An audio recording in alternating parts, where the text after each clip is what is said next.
MidSkoOl. Man, did you hear that that Kareem joint? Which one? The new one? The stereotypical. Nah, I didn't listen to it yet. Heater? Man, let me see if I could. Yo. What up? He be on this whole like next level simplicity. I don't know if that makes sense, but it's like I'm listening to that Joe, I'm like, yo. It's common conversation.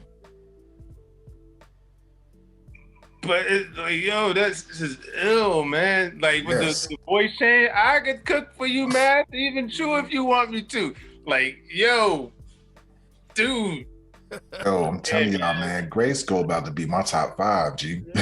Wait, what am I missing here? Oh, there, see, there you go. And hold on. Before you finish that, what's going on? Bear's cuts, man. Bear.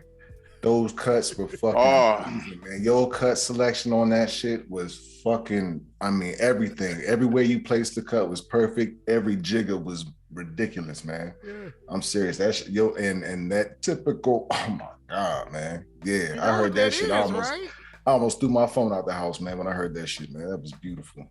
You know what that is, right? I saw you show the cover. What is that though? The goats. I don't know nothing. I'm not sure. Typical American. I'm not sure. Typical American. Song, man. Well, it was a man. The selection is impeccable, man. That's crazy. You gotta let hit the mind hear that joint. I meant to say that about the cuts he put over that me and Kareem. Did the Born? Yeah. Yeah, the Born. You heard that? Yeah, I was messing with it last night. Nah, I was disappointed. You need to be ready next Sunday. Yeah. I got anxious. I sent my joint in last week. That remind me. Erv texted us. He said he should be on about 40 minutes. Okay. Yeah. I sent right, exactly. Because I'll keep it a buck. I ain't know, and I'm notoriously late. So I had cooked up Monday, like, yo, I know they usually do the announcement and then give a week, but since we had the beat and we kind of already knew what it was going to be, I was like, dang, I don't want to be my normal slack self. And then, they was expecting it today. So I hit him and he didn't get back to me quick enough. So I was like, bumping, I'm going to just have to rock with what I got. So I kind of sent it. And then he was like, nah, don't rush. We got another week. Yeah, we got another week. We got so what you got? You got now too, right? Now he gonna repin it. Remix, right? Remix. LL done heard Cannabis talked about the mic on his arm. See, all right. Okay. I'm gonna go down swinging. Yes, sir. All right. Yes, sir. Cause I was halfway ready. I just didn't get recorded. I didn't get it going. We had a little something to do this week. I feel you. That was the thing. Yeah, I'm gonna keep it a buck, man. I'm looking forward to this, man. Like, I really feel like it'll be a good test. You know what I mean? You like meth versus chef? Huh? Yes. You like meth versus chef? Yeah. But that's just like, I'm like, yo, the differences in style. Like, I started to go one route, and I was like, nah, nope, because that's nope. This is really interesting here. Yeah. Okay. But well,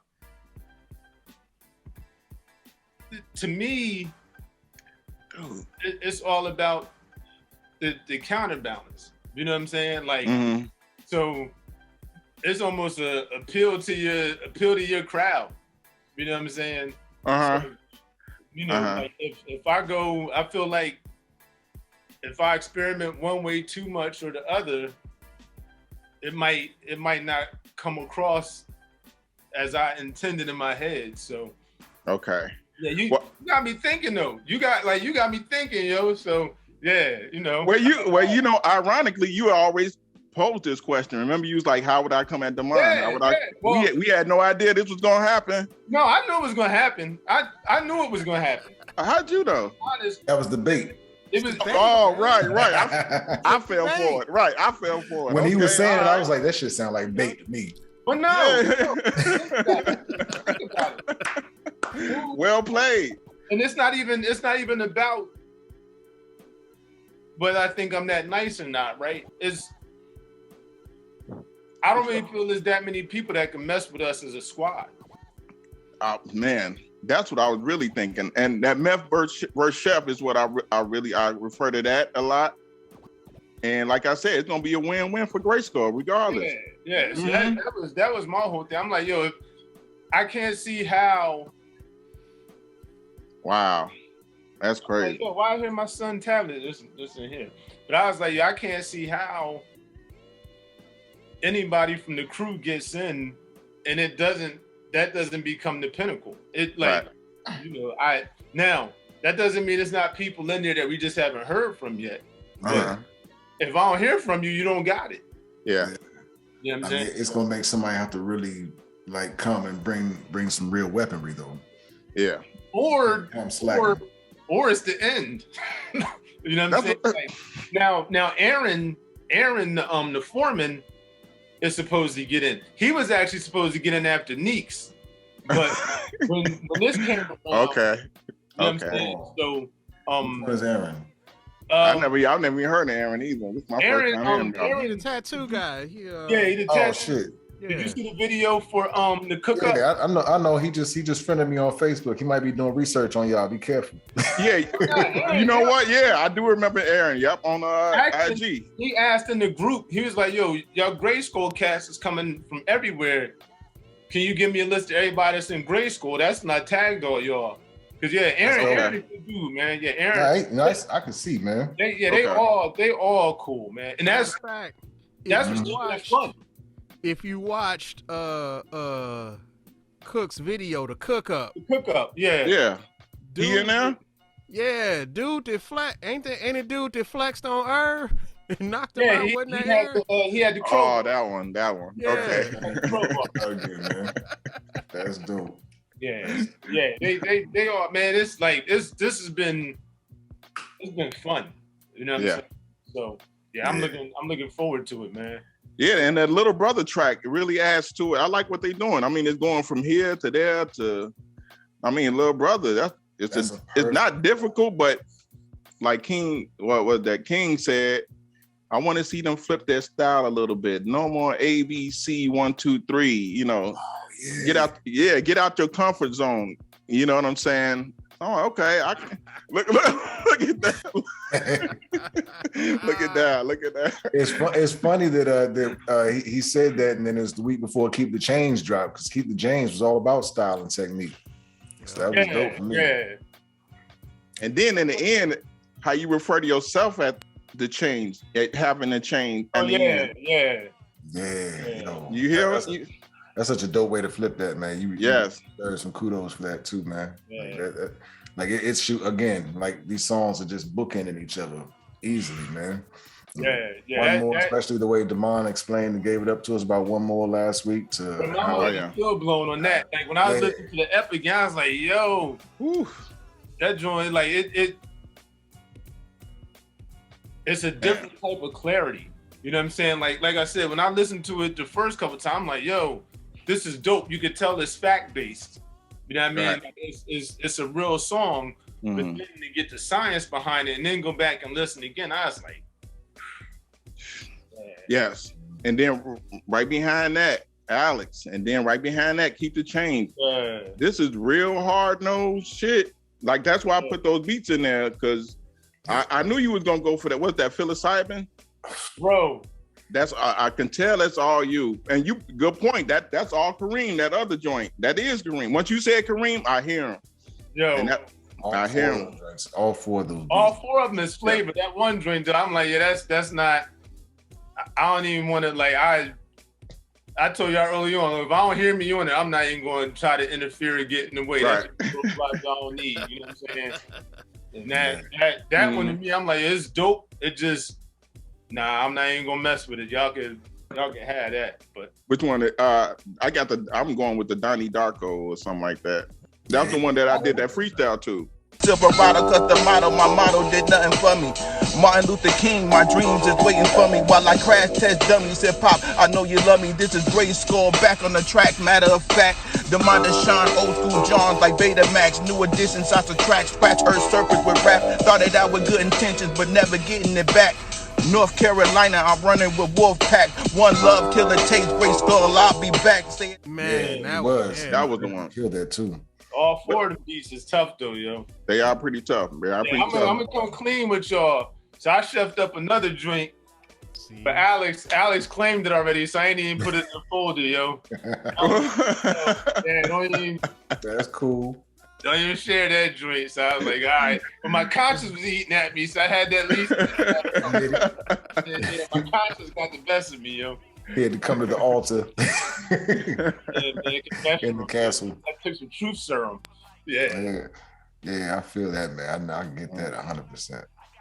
But that's what it is. A lot of people want to work with us as a whole. You know what I'm saying? And I love it, man. Yeah. There's no reason anybody should have a whack album or whack beats under anything, man. Because y'all got some producers with some serious heat throwing shit up here, man. I love it, man. And it really helps. It helps take a lot of weight off my shoulders. I was worried. I was like, yo, I gotta worry about beats for all these dudes. For a minute, I was like, I ain't got to worry about shit. I can really focus on video and trying to figure things out for a minute. And I can take a breather and be all right. I was like, shit, I'm gonna have to be on my game. That's a good point. Yeah. It's dope to hear. Because, like, I made more beats this month than I probably made last year. Wow. I think I made beats twice last year. That might not be exactly true, but now this might be the end of that run though. I might go months without touching nothing. So but what you already given and what you got in the folder though. Yeah. You said Born is so old you don't even know if you have a session anymore, right? Bro, Born. Wow. Born is I think that's like a 2013 beat or something like that. Wow. What? That's crazy. Like, the funny thing, Alex was like, yo, where was this? I'm like, N-word, I played it for you, yo. Like we listened to it and he's like, so how it always works with MCs that are familiar with you, man. Huh? That's how it always works with MCs that are familiar with you. I think I learned the lesson now. You got to trickle beats out. You can't let them hear the catalog all at once because just take it for granted that you always gonna have shit. Well, what was funny, I think we was going through listening for beats for breaking news, which we didn't even do because we did the drink with Pandemonium. Okay. So we did like a listening session. We were just running through beats, and I'm quick with it. Like I either like it or I don't. It don't take me a lot of time. It either resonates or it don't. So we was banging through them joints, and I probably was like, yo, I'm gonna play this real quick, and I probably ain't let him really hear it, but he's like, man, where was that at? But you know what? Kareem wrestled that month. You know what I'm saying? He got in there, and once he wrestled it down, I was like, okay, I can see the way he went into and he didn't give you too much. He just kind of wrestled it down enough for me to kind of come in. I'm like, all right. But besides that, I probably wouldn't even. You know, there's original intention for that, right? Kareem be some oops like this, yo. Oops. Yeah. I was gonna get them shits, man. Wait, what'd you say? You know his original intention for it? What? Was just to throw that joint on the IG reel just for one day in December. He's like, yo, I was just gonna throw this joint out on the IG. I was like, yo, hold up, man. Hold up. This wow. Great. Hold up, send that to the crew first. Let's see what the crew think about this joint. I'm glad somebody jumped on that shit. That shit was amazing. He sent me a text like, yo, he got so much shit. Think about this. I was like, I think it's nice. Yeah. And I don't want to be on it. That's you and I think I actually and I don't want to be on it. Your mom in that joint, yo. Yeah. Mm-hmm. Yeah. Yeah. Yeah, but that's what it's about. Connect. If I can't do it, I'm gonna connect y'all with it. If you can't do it, let's throw them oops. You know what I've been thinking in the back of my head, and I never said out loud. And I don't think I was planning on saying it out loud, but it'd be dope to hear just a combination of y'all on something for a little while, man. Like a 3-song joint or a little EP, just Damon and Kareem. I think some wordplay between y'all two would be like Zeus and Poseidon battling on a mountain, or Zeus and Hades taking it out on a mountain, just sparring on a mountain or some shit. Okay. More effortless, but y'all are both heavy hitters. Y'all like the left and right hands of the Hulk. Let's go. You ready to hear this damn joint of mine? Hell yeah, I'm ready to hit it. Let's go. Woo! This is oh my goodness. Stereotypical rap. I'm like shit, and like you said, with Kareem and his damn nonsense, he sent me this in a text message. It was like, I need you to do something with this. I turned it on, and I'm in my office at work. I'm like, oh my God. All right, so yeah, this is because I added shit, so here we go. What started out as a joke has turned out to be a disaster. It appears to be a very serious condition. Hey, turn it up some, Bear.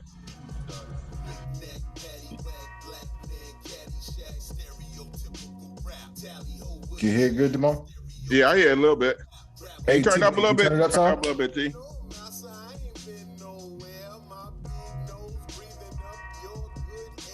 Oh boy.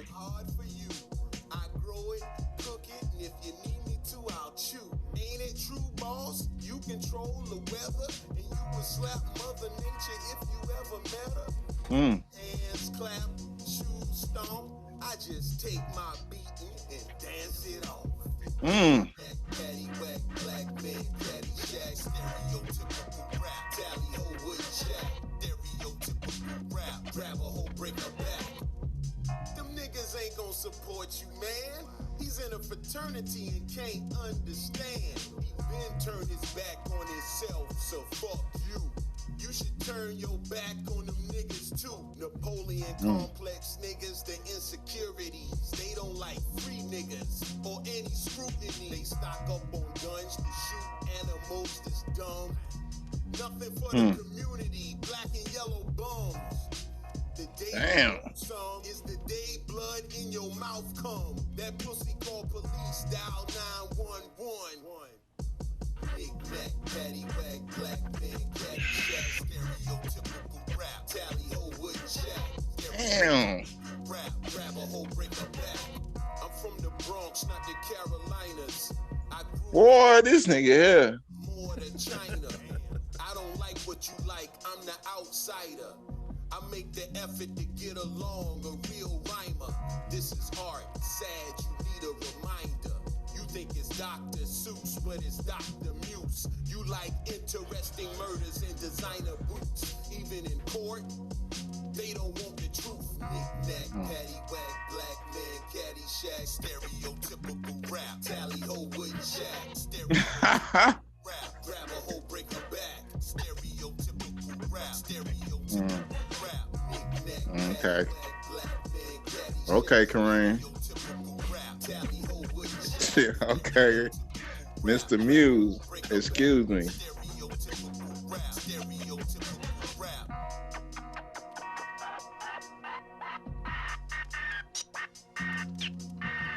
Oh.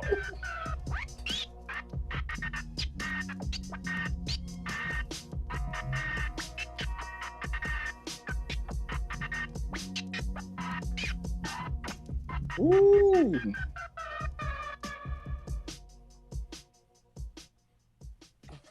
What? Hold on. MidSkoOl. Well done. Oh, holy shit. That's setting off February. I am the bar. Wow. Whoa. Wow. Okay. Yeah. That What? last shit. If you thought we was on some love shit, Yeah. just And for that your heart, last though. one, I was like, man, it was just it felt so damn dark. I was like, I need a scream. So I got this old ass Disney Halloween record. that you supposed to play when the kids come in trick or treatings, Mm. and it just got like moans and screams and shit like that. Wow. Yo, Bear, you ever imagine yourself doing some shit like this? Yes. Word? That's dope. So you feel like you've been preparing for it? I don't know. Shit. I don't know, but Man, I guess say it's you one of ready. the typical stories. I always wanted to be part of a damn rap group. Mm-hmm. I'm glad you are, man. Man, for sure. Cuts right now, man. You really doing it, man. Yes, indeed. I'm glad Kareem said he wants you cutting on everything. I see why, man. Shit. That's right. So far, you pulling them out, man. And I can see like the growth too, man. Like those cuts and the born cuts are. Mm-hmm. It's not the same every time. You know what I mean? It's tailor made for that. Yes. Yeah, you're really challenging yourself, and you making sure you come creatively with it. You're not doing no run of the mill ass cuts. You really like, yo, let me make sure I find something that's just me. Hell yeah, evident. Man, that's why I said it. That's a dream come true. Getting mixed up, getting sliced up. You know what I'm saying? What you did on YouTube. I think I put that comment on YouTube. A dream come true when you was slicing up that My Life. I don't know. I forget which one. I think I'm gonna change the order. The mix that I did that on, I think I'm gonna do that one for February. Okay. That one, the one that I did, what was that, one time on there? Yeah, that was that one time. Yeah. That knot. Oh my goodness, you had what that Nas you had in there? I think it was. It may be. Hell, I don't remember. Like I said, because that's the thing. He be straight forgetting too. He like. He like, if you heard it, maybe it was one. You look That's it up. What I said, because when Shaq hit me, it was like, the track list. I'm like, oh shit, I gotta real.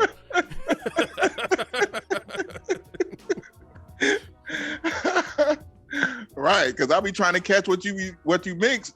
Because a lot of shit, I say at least about maybe good 25% of each of your mixes I never heard. Just slip through the cracks, you know what I'm saying? So I'm like, all right, I get that. I got that sound hound now on the phone. Okay. So Kareem already in the can for February. When is February? That's next Monday? Next Monday. Next Monday is the 31st. So that's kind of like it anyway, right? Yeah. So we're gonna do Born on the 31st, and then I guess we never did really look at February, did we? February, a short month too. But I got some ready. So the 7th, I think, would be Kareem's joint. The 14th would be yours. Mm. Oh, 21st would be the Black Mavs, and then the 28th. But we're gonna put something out every week. Yeah, Black Mavs, right? Yeah, in addition, So, okay.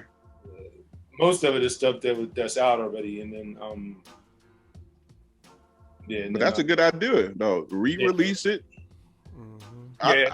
I did that myself. I always forget that the world ain't heard everything yet. Right. You know what I'm saying? In my head, I didn't release it. Why don't you put this out? Put it out and already did it. But what, 50 people heard it already? What the hell am I tripping about? You got to re-release it. Yep. You got that GRYSKLL stamp behind you.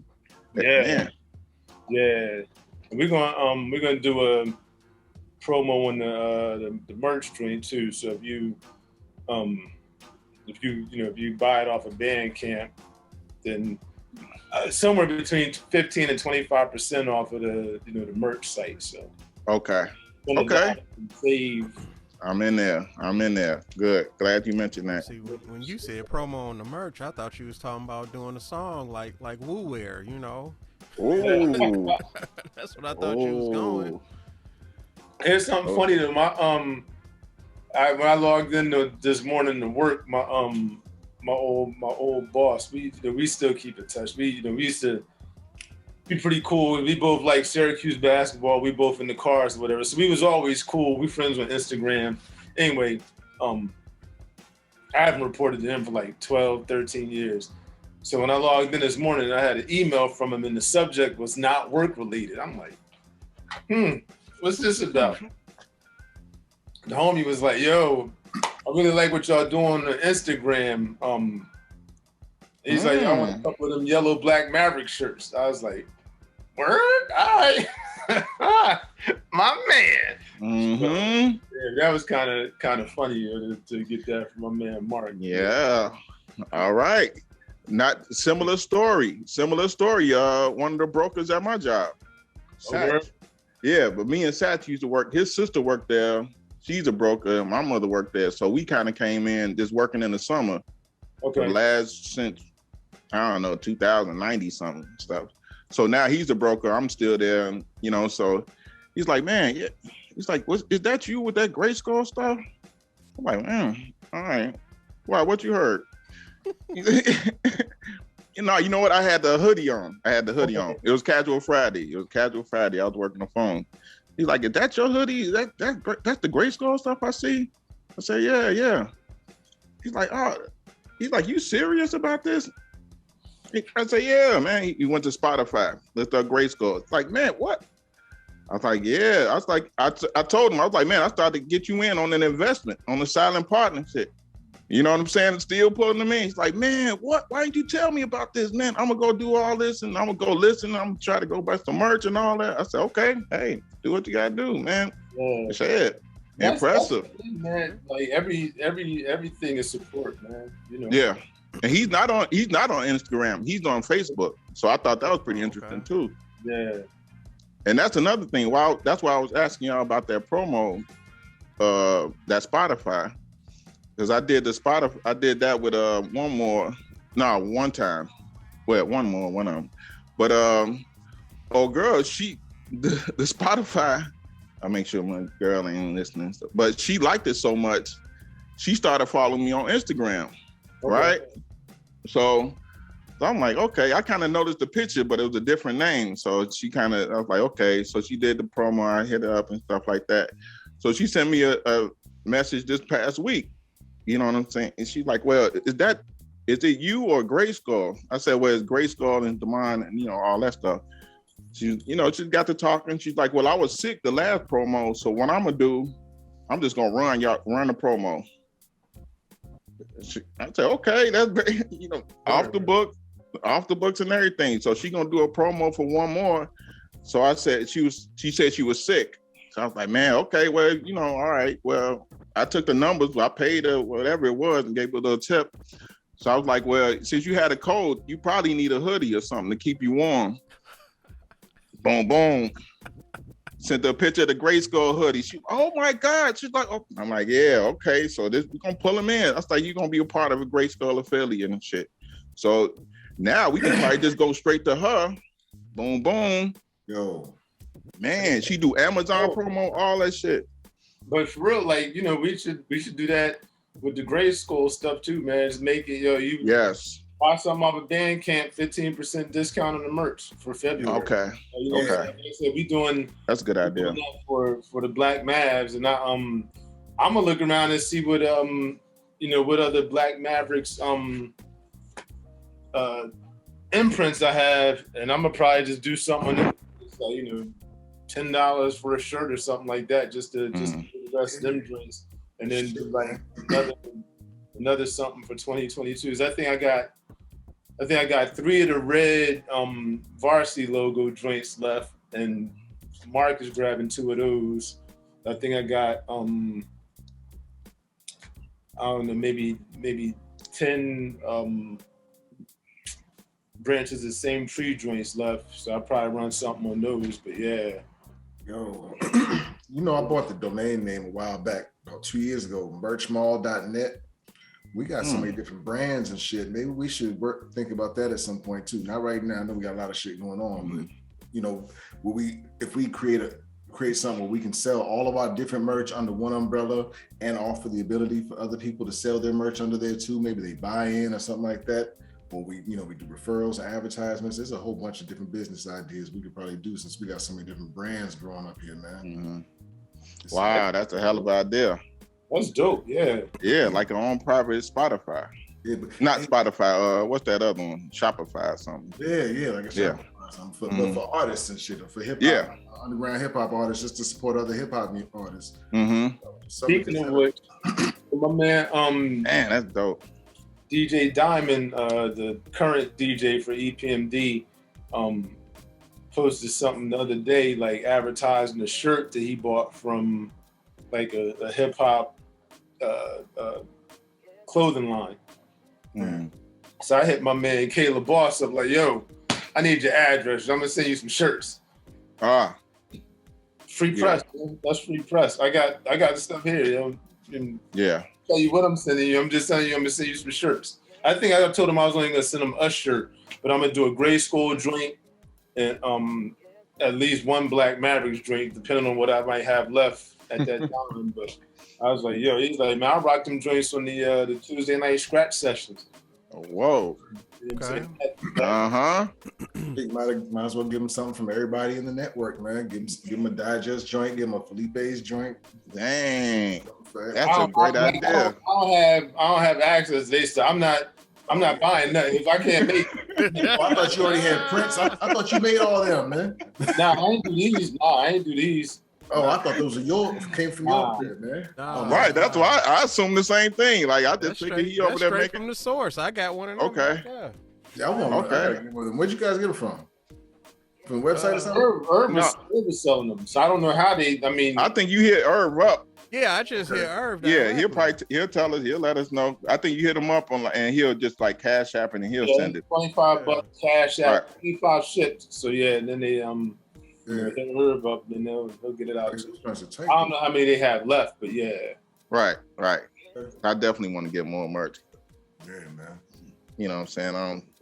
Not that there's anything wrong with Nike and all that stuff, but Yeah, you got a logo, Damon, or not yet?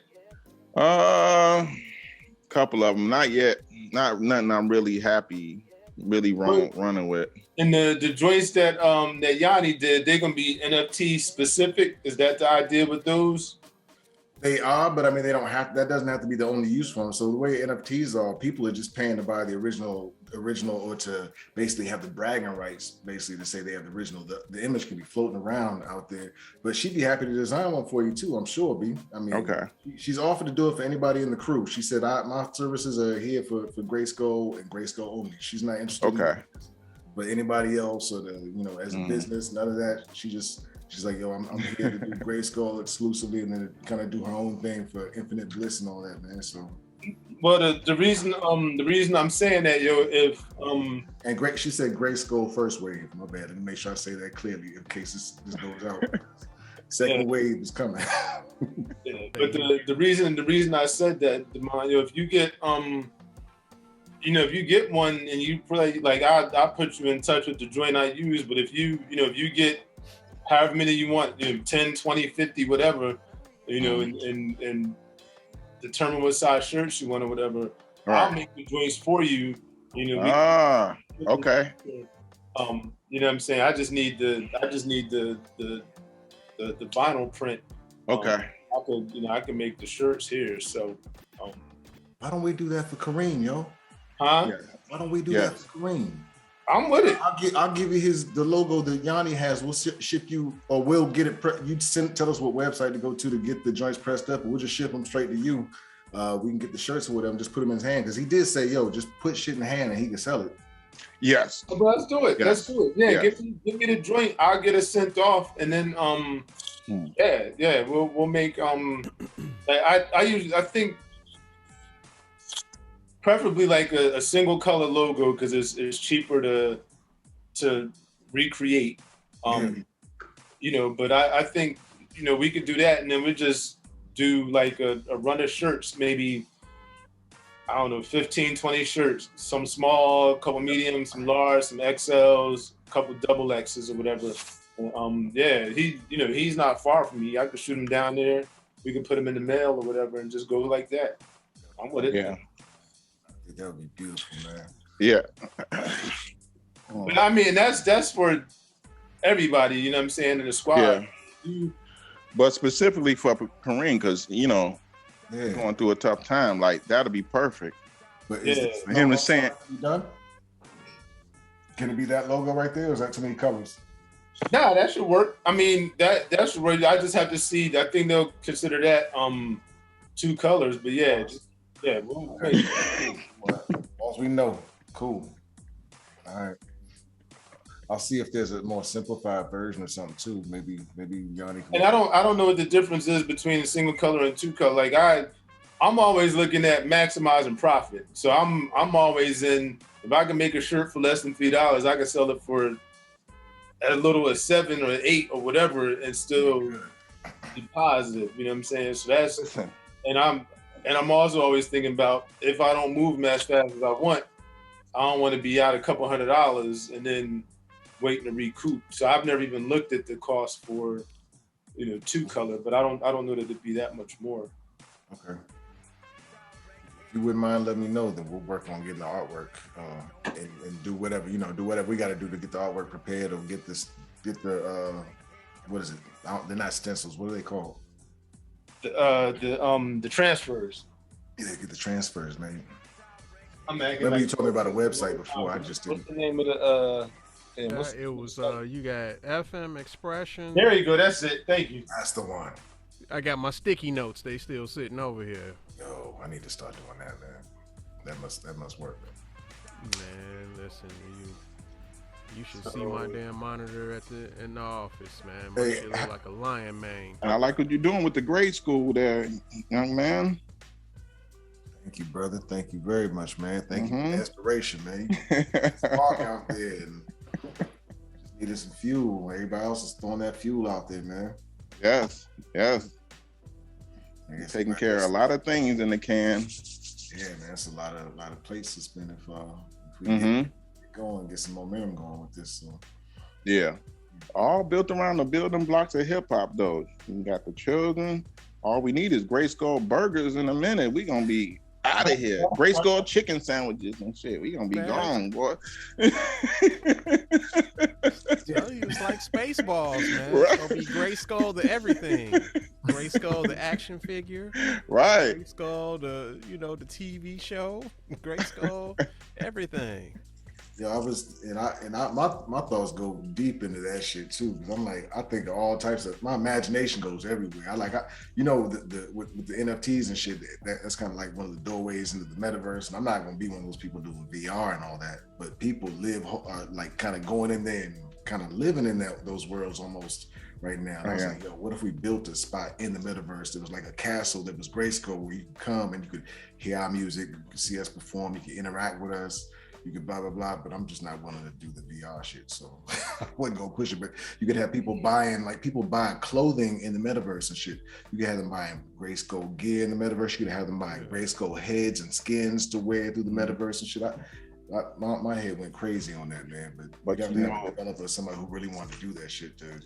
That's what they say. That's where the market is going. People are going to be buying property like a metaverse mall, so to speak. Land in the metaverse right now. Right. Kind of building buildings and they're saying if you're going to buy land in the metaverse right now, buy it near where an actual business is bought. Like companies like probably IBM or some shit are buying buildings and shit in the metaverse and building them shits up, and their photographer is going through the real world, taking pictures of real world places so that they can replicate those in the metaverse and shit. So they're basically building a multiverse. They're building a parallel universe to what we have here, where almost anything goes. It's crazy. I want no parts. It's like Ready Player One. You ever seen Ready Player One? Yeah, that's exactly it. Yeah, just like that. Yeah. The dude that was the what I was listening to, they referred to that movie, Ready Player One. Yeah. And there was a book that I read. My homeboy on one of my old jobs, this dude Roger Concha, shout out him real quick in case this makes it to the world. All right. He put me on this book by this dude named Neal Stevenson, I think. No, that's not him. Let me find the name of this book. I don't want to say it. Oh, he put me on the Neal Stevenson too for this book, Cryptonomicron. There was this one called, I think, Snow Crash. And in there, they used the term metaverse. This book is like 20 years ago. And it was something very similar too, where people go into a virtual reality world, do all that. So this shit is all feels like it's straight out of a book, man.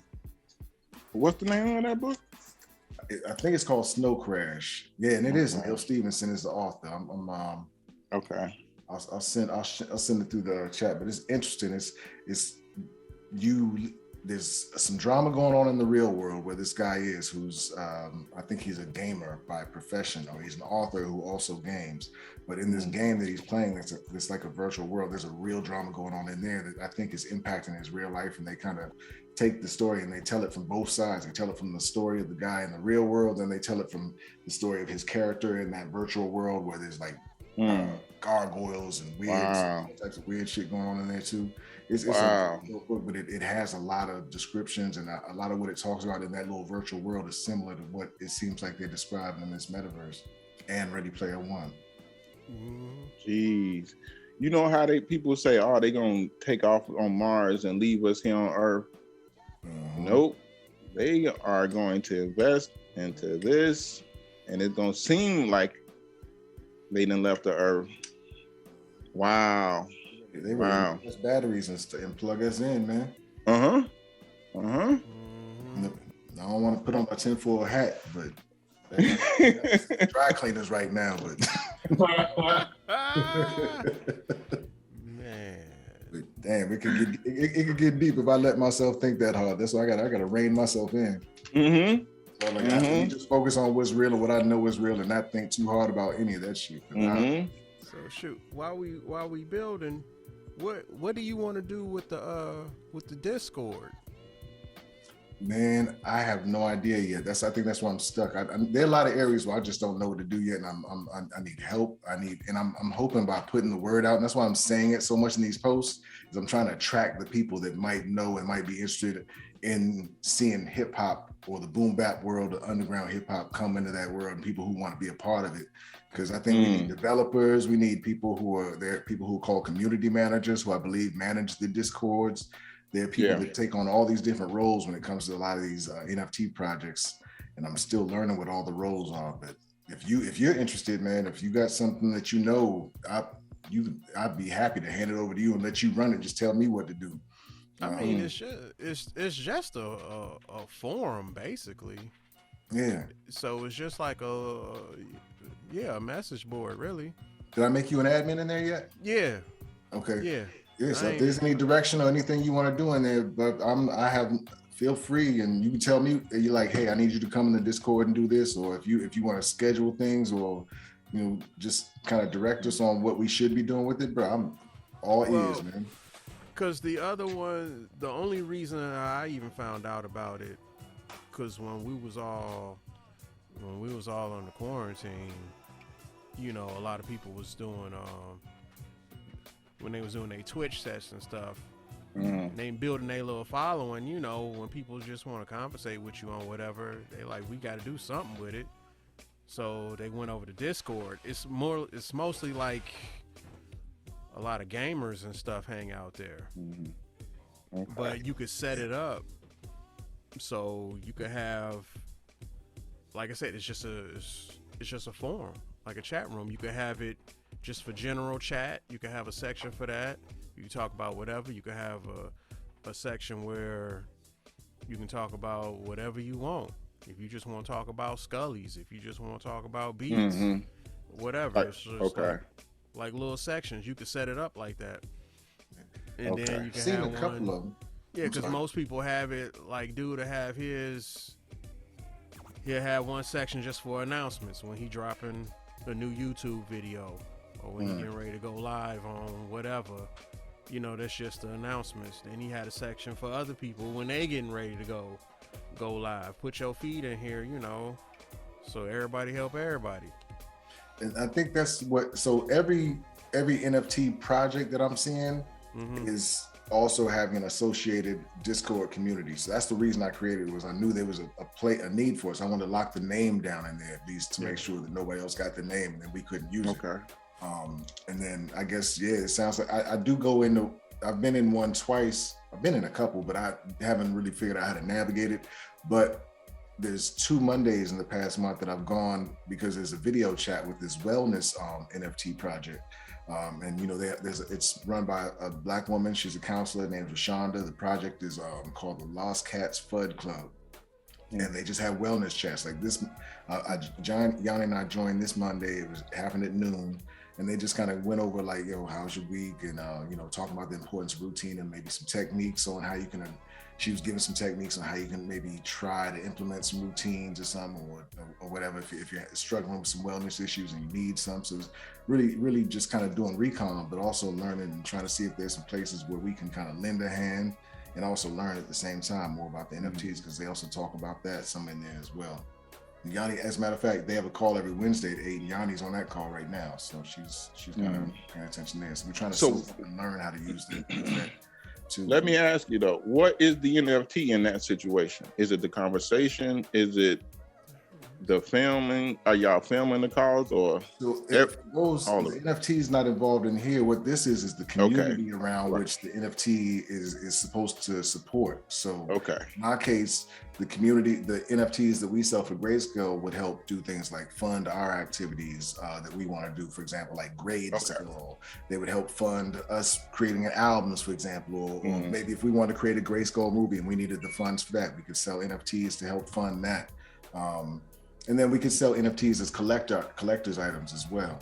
But in those cases, it's a place for everybody who's a member of the GRYSKLL community to come together. Is basically the reason for the discourse, I think, and for people to kind of rally together, and for you to kind of give special announcements too, and to maybe get feedback from the community on how to kind of make sure the community is still serving the community and not just some dictatorial object that you created.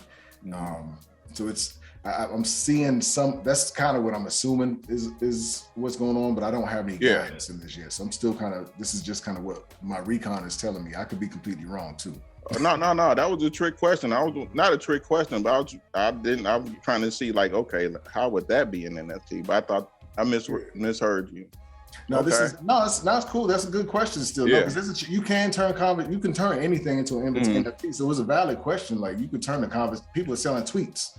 It's fucking NFTs. So selling what? Tweets. People sold I saw that. For millions of dollars. Like Jack Dorsey, I think was his name.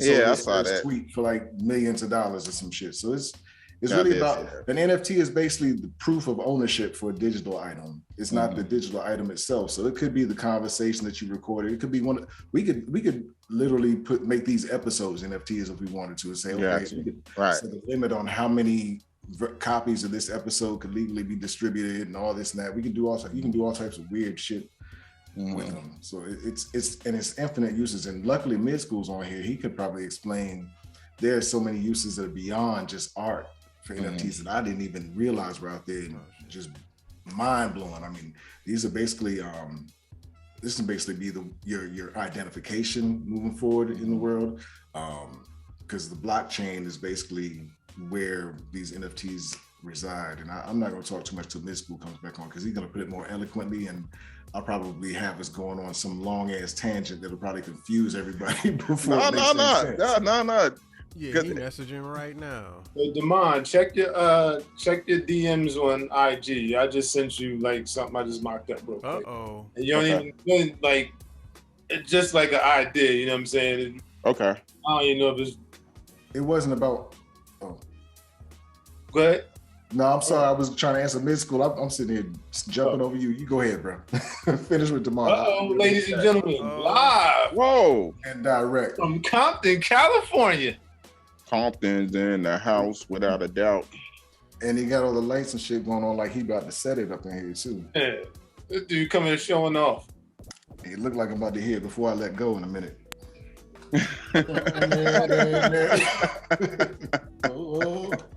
Frankie Beverly in the building. Oh man, we lost him. Yeah, he must. He's gonna try to hop back in. Okay. Yeah, but like something, again, that I like that.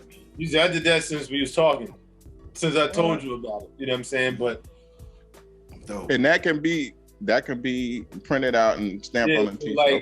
I can say I want 15 of those. Right? Okay. I think because I'm using that, it's like, I don't know, 20 cents per or something like that. So, it's no real cost to it. And then, grab a couple shirts in a couple different sizes, print them up, ship them to you. You got them on hand. You know what I'm saying? You could say they cost $4 or whatever to make. You could be like, all right, $5 to make a low profit, $100 to kill them. You know what I mean? Yeah. Right. And, knowing me, I'll probably end up giving them away and paying out of pocket because I got a drawer full of shirts I plan to give away if I'm ever allowed back outside to be in front of some people. And mass. You know, people that accepts things being handed to them. But you know, so what I'm gonna do this year, I'm gonna do another Black Mavericks joint with a different logo and make that just put a year on that one, and that'll just be whatever we do for 2022. Okay. In addition to the stuff that's in the normal merch store. But again, like if I wake up one day like, yo, I just want to move these joints, get them in people's hands. So, whatever it is plus shipping, and then kind of go from there. So yeah. But I appreciate it. I like the way that look. That's the way. Yeah. I'll do a couple of joints for you. And I'll send you a couple of pictures, man. If you want to rock with one just to get, like I said, just to get some stuff in hand, we can go ahead, get them printed up, and then, as you get your official logo locked down, we could go back and revisit. But then you can be like, this is exclusive. There's only 15 of them. You either get down or you don't. Right. Okay, I got you. Okay. That's what I do with the money for shirts. Huh? Everybody could easily do their own NFT joint for shirts, so we could do one limited runs on each person's NFT as well or something, man. Yo, can you hear us, Erv? Yes, sir. What's up, brothers? What's going on, E? How you feeling, brother? Feeling very good. Looks like I got a little bit of a delay, though. A little bit, but you definitely loud and clear. Professional mic. Wow. Professional lighting, professional beard. Whoa! All right, E, what's going on, man? Oh, this is what we're doing. No, man. I mean, I'm good for a few if you want to go a couple rounds. I done heard you before. Right. Man, all right. I heard you and King going at it. I ain't fucking with you. Right. Right. When he said you want to battle, he was ready. I was like, well, King, 16 in the clip too, huh? Right. Keep them ready for everybody. I'm hoping I don't have to do any friendly games of baseball. You know what I'm saying? So somebody call you out enough, you might have to step out there, huh? It don't take much. Talking about that now, he's gonna bring it back up. Hey, one day we were talking about baiting earlier, man. It sounds like you can bait E Green into a friendly game, bro. I don't want that smoke. Oh yeah. We just learned. I just learned that I've been bait the whole 6 weeks prior. Okay. Nah, that wasn't. Nah, down and pull me in. Okay, but it's all good. I think it was some gamesmanship going on. Quite a build-up. That's all I can say. Yeah. It is. And then my homie Bear going to come clean after it's all released. It's like, word, this is what we doing to your own people. I done stepped away for 2 minutes, man. I done put my name in your mouth. What's going on now? They trying to say like I baited Demond in the joint. And I'm saying I got hoodwinked, yo. I'm the one that caught all the shrapnel. Nice. Well, let's go. E, man, thank you for joining us, man. Yes, indeed. Man. We appreciate that, man. It means a lot to us, man. Well, thank you for allowing me. And I see the representation right there. No doubt. Green is in the house. I mean, representing for all thing hip hop's proper. I just live it. Vicariously, brother, vicariously. Yes, sir. Hey, man. Go ahead, Demond. No, go ahead. Go for it. I mean, should we do this like a proper show or some shit, or are we just hanging out? I know. I feel like that too. I don't know what the proper show is, so I don't know. I'm like, we never did a proper show. If somebody want to run it, I'm in. But I was about to ask who was his top 3 MC, but like it just came to me. I don't know. I was about to say it, but I'm like, nah, I can't. Oh man, Pressure got you. He's about to just buckle. Yeah. Right. Don't get fancy for me. Would it be ironic that it kind of rolled from the Hip Hop Digest? Can I say that? The inkling of all of us listening to today, you know? We can make a strong argument, and I think I said this before, that Erv is absolutely the catalyst to all of this. Even more the Hip Hop Digest in general, but maybe Erv specifically. He is. Because I think I might have said this in one of the early episodes. Like we were in a play together, and like we was talking shit back and forth to each other because that's what we do. Okay. Like I think he had on the Eagles jersey at a rehearsal one day. I'm like, the Cowboys, but everything solidified when I pulled up the rehearsal one day, and he was in his truck listening to hieroglyphic, and I'm like, all right. First off, everybody listen to Hyro.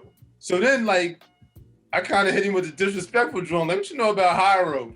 He looked at me like, yo, young man, it's what I do. Oh, man. So, actually, Egos is out now. We kind of going back and forth. Like, I'm like, oh, word. And then it kind of, oh man, what's the boy name? Real talented actor, shorter, dark-skinned dude. Oh my God. I can't believe I can't remember his name, but There's got to be at least 4 of them. Yeah. The black dude, the short dude, playing in the thing with Tyler Perry. Right. I think you want the hip hop guy one of the performances one night, and then he was like, "You never listened to the doc?" I'm like, "Nah, I just met Erv not too long ago." Yeah, so in a strange way, Erv is literally like the original seed, Yeah, it's crazy because I have connection with all of y'all, man. It is incredible, like from outside of stuff, and it all just, the real glue. The real glue is not me. The real glue is hip hop. And, that's what I'm happy about. Meeting people of the like minds. We might not always agree on whatever, King Killer and I don't agree a lot. Cookbook is goofy. And we don't agree sometimes. So yeah, I'm known for having no cut cards. So just know that. Well, y'all know that. So yeah, definitely know that. Right? Is it a thing with you and just anybody with the word King in their name? Because don't you and King on the Cookbook show go at it too? Yeah, it's more of 2 alpha personalities when it comes to that. Because I love that dude and he loves me for real, but in the heat of discussion, let's just say, sometimes things will get said. And I think have I ever made a record? I made some music with, one to dial over there. I made some music, but I have never made a record. And have I ever formulated a rhyme for people to listen to? Not really. Okay. But it's like I don't know if he's gassing me or baiting me or whatever, but he's like, yeah, E Green, you don't make music, you don't rhyme. I'm like, don't play yourself, son. Don't play yourself. And one of these days, I might just start saying stuff. Right. It's gonna be, I didn't know you could, Okay. But it's all love though. It's all love. It's like I said, it's just I am admittedly an alpha male that knows how to get along with other alphas. You know what I'm saying? Mm-hmm. I mean, look at me and King Killer. I've known that man my whole life, like literally my whole life I've known him. And we have gone back and forth thousands of times on stuff. But it's all in love and respect for what we love. It ain't like we're talking about a particular cut of steak I like, and he's like, nah, yo, don't eat that meat, because then I wouldn't even have a conversation. I'm like, yeah, whatever, bro, got you. You know what I'm saying? But when it comes to hip hop, it's not necessarily arguing to me. It is engagement. It's enlightenment, because I'm 56, but I can still learn. You know what I'm saying? Mm-hmm. There's songs out here I haven't heard that somebody could put on. I'm like, oh, that's from when? So that's all. That's what it is. Yeah, Erv came to the crib, and hopped on the MP and put a heater together, yo. He's gassing right now. I had to come behind him and make one myself. You're like, hold up, man. You ain't do that on my shit, huh? And pulled out some Prince stuff and just blew my shit away. So You can't have to defile your MP like that. Yeah. Y'all show a good example of how to disagree, though. You and King Killer, I'll give y'all that, man. That's one thing I got to give y'all credit for, because I'm like, damn, these dudes probably pissed after the show, but y'all always, before the end of the show, y'all are always back to regular conversation. So it was good to see that. I think that helped set the stage for kind of how we communicate with one another too. I think we've seen that by example. So, I'm big for trying to give credit where credit's due if I see it. Yes, but you know what? I'll pick up on that stuff. Huh? I'll pick up on that too, Shaw, because I appreciate you showing black men how to having a disagreement or understanding. I can still speak at the top of my lungs about what I feel real good about and what you feel real, and we can disagree, or if not, we can battle, and it's still be settled, and we still love each other. And we still gonna come back and still get it back together for the love of hip hop. So it is. I recognize that we played that back a lot of times. Sometimes y'all disagreements are playing back just because because it's a spur of the moment. Y'all, that's not in scripted. You know what I'm saying? Y'all didn't know that was gonna happen. You know, what I'm saying? Those are the better parts. I like those type of things. But yeah, we definitely hear that loud and clear. Appreciate it. It just comes across differently with King, huh? It ain't even bad to me. It's just funny as shit. I think King is an interesting personality. You know what I mean? I don't know him, but I respect what he brings to the show. You know what I'm saying? Like I was listening to 205 earlier, and I was cracking up at a lot of this stuff. But like his perspective on the time in Buffalo and spinning his van, and then you talking about the trip back from PA to VA, and it's like I could relate to all that. You know what I'm saying? So it's wild, but yeah, King has his perspective differs so much from mine. It's funny. A lot of time like what, and then I'm like but all right, we ties it all together. I'm like I can see that. Yeah. Well, I feel compelled to say, for people that might not have any idea who I am, some spot on the ball in space somewhere. We're talking about two different podcasts. We're talking about my baby. If they watch this, they know because we talk about y'all. Yeah. Go back and forth on the digest and FG all the time. But giving the proper introduction to be dope though too. Yeah. We gonna let you. And plus, he can probably show us how to do it. I mean, he's a great exemplar. Oh my goodness! Right? I got jokes and rhymes, so don't play me. No more, so I'm good. I'm fully retired. No one, no smoke, no smoke. It took me a long time. I had to get there. I was the butt of many jokes, so I had to learn. But anyway, we got my baby, which is the Hip Hop Digest show. Been doing that since 2006, and we gonna do that till the wheels fall off. And then, of course, there's Felipe's Garage, who I met Cookbook before I got out here to LA. Matter of fact, he came on the Digest and rocked with us. And then I let him know I was moving out here. Oh, there it is. He's fully repping today. But so we've been doing Felipe's for like I don't know if it's Felipe's because we had a couple different names going on and stuff, but right now it's Felipe's Garage. So that's how I get my word out, man. Those two podcasts. That's right. And his name is E Green. E Green. Yeah, that's right. Oh yeah, and I should say E Green 965 because there's some thieves out there, some biters that want to be E Green. I guess it's okay. You can tell the difference when you look at the content, so it's okay. Yo, every time I see your profile picture on there, I don't know if you heard. Have you heard anybody say who they think of every time they see your profile picture on there? Not necessarily. Who you about to say? Suge Knight, man. Oh yeah, the cigar, the big cigar, just the black and white picture. I'm like this dude done turned into the Suge of the Digest fan. Shy, you know that's funny because we got a long running joke that Erv is the Suge of the group. He's holding out on our royalty payments, you know. I hear Bizzy Wizzy talking about him holding up. It's 7 o'clock in California, right? Do I have to remind you all my office hours? Yeah, right. In the morning.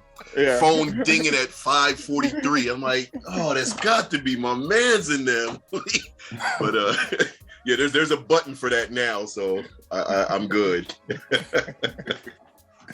Yeah, was that hard going out west from here, and having a lot of your connects out here? Were you getting dinged like that a lot for a while?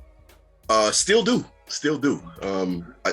Even from family, they forget that because I lived on the East Coast for 50-something years, right? I lived out there my whole life. So people who've known me my whole life, they just don't get it because they don't come here and see me in LA, but they know I'm here. But the time thing just doesn't relate to people sometimes. And I try to be respectful myself. I know once it gets around 7 o'clock, 8 o'clock here, I try to be mindful that y'all in the bed or relaxing, doing whatever. But no, I don't get that. It'd be like 4-something in the morning. Yo, did you see that video? Like, no, I didn't, not yet. Right. Now I'm up. Right. Good evening. What prompted the move out there? You mind me asking?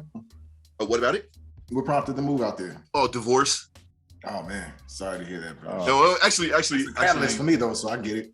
No, but I actually went to Charlotte first. That's how I met my man there, right there. I met Sheed when I moved to Charlotte. But I had to get away. From that DC life. I had to get away. And I just ran down to Charlotte. And then I got there, was fooling around. So I do a whole lot of stuff. So like writing scripts for films and trying to be on TV a little bit, movie stuff. The move was to come on out here. People have been telling me for years. I got friends out here been telling me for years, but I wasn't like, I was like, I'm not just gonna pick up the family and move to LA. That's a big joint, you know what I'm saying? But to the head, make things a little easier. Yo, and Erv has one of the illest scripts I've ever heard or seen acted out. A joint that Denias and them did. I forget the name of it. Between Us, yeah, like that joint was tough. It's a love story from a black man's perspective. It's not the typical badass black man just messing with all the women and messing up everything. Nah, this is a good dude, and through the screenings and the table reads and stuff, it makes my heart feel real good because it does. It gets the reaction that I was looking for. Okay. Just a quick premise. Dude grew up in a good, strong family, household, all that. Shorty came up in a bad family, fighting and all that kind of stuff. And she had stuck in her head, I ain't never getting married. Never. But him, he literally is the guy that women get older and want to be with. You feel what I'm saying? Yeah, I feel what you're saying. Man, a good guy, but tell me, I can't keep going on too much. But it gets the point across what I'm trying to do. Beautiful. So you working on this now? You get it was dope. So like I wanted to go because I'm like, that's my man. I'm gonna just go check it out because that's what we do for our people, right? I was in that joint like this. Right. I was doing like this, like. And then actually that's how I don't think I knew Denias or Kira before. Yeah. Man. You know what I'm saying? Ended up working with both of them after that, but I didn't even know either of them until. Damn, I am a catalyst, aren't I? Yeah. Yeah.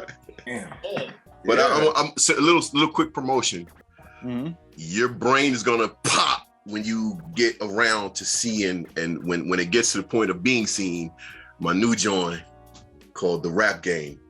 I put my stank on it and I gave it to my son, Adonis, because he's, young and he could put the right words and things that apply now compared to when I started writing it.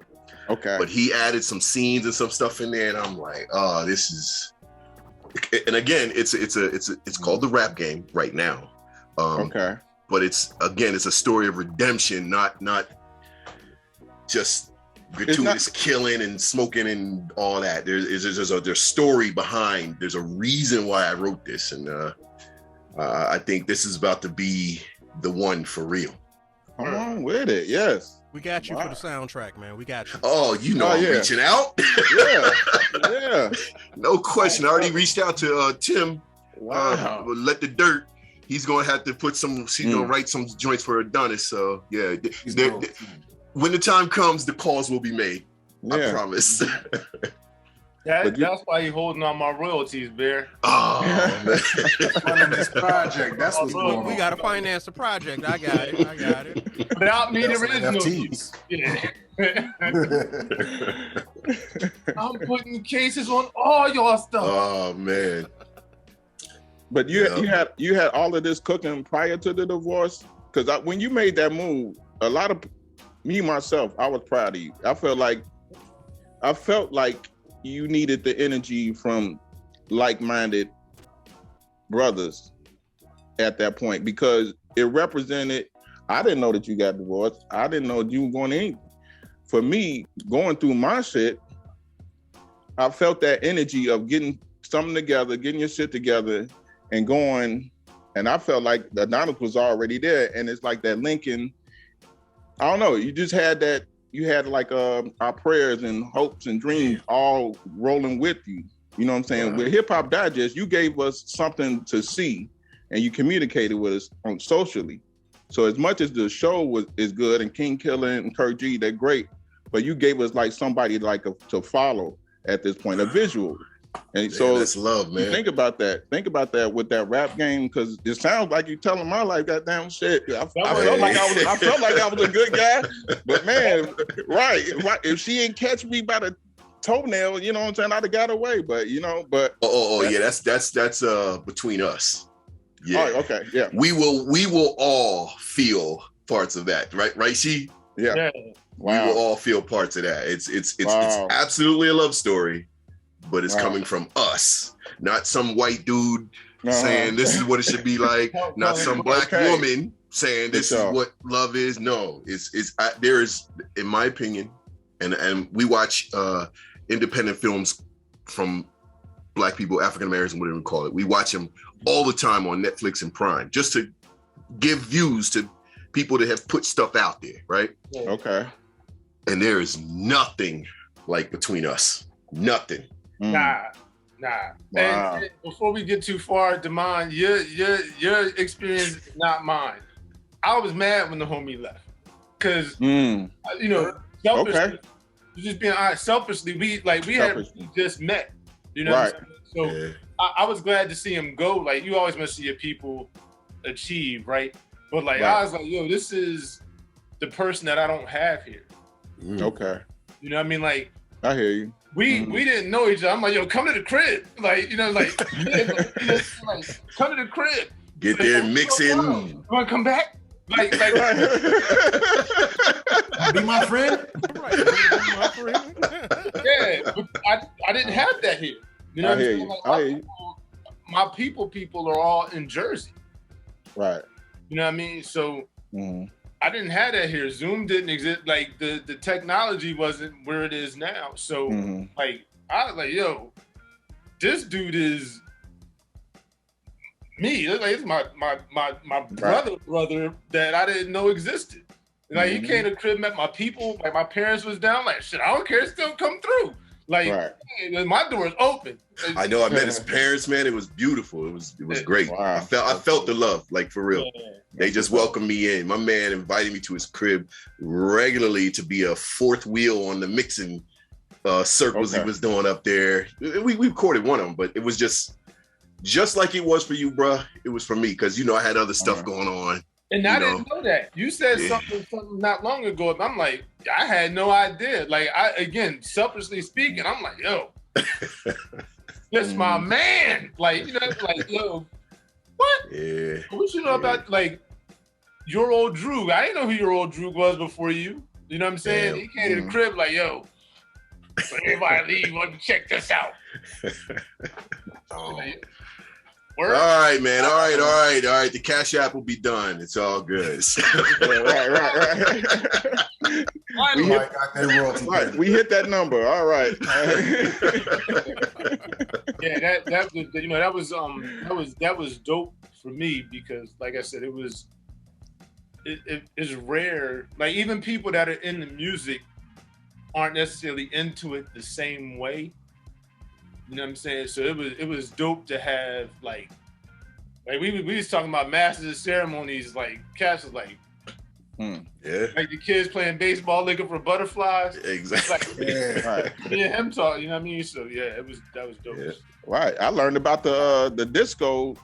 What was that? When they blew up all the disco records? Yeah, Disco Demolition. Right. That's on 35th Yeah. Street. I live on 21st at the time, and I learned about that on the digest. I think Kurt. I don't think that somebody sent it to me in the email. I think Kurt sent it to me. I was like, what? I did the history on that. You know what I'm saying?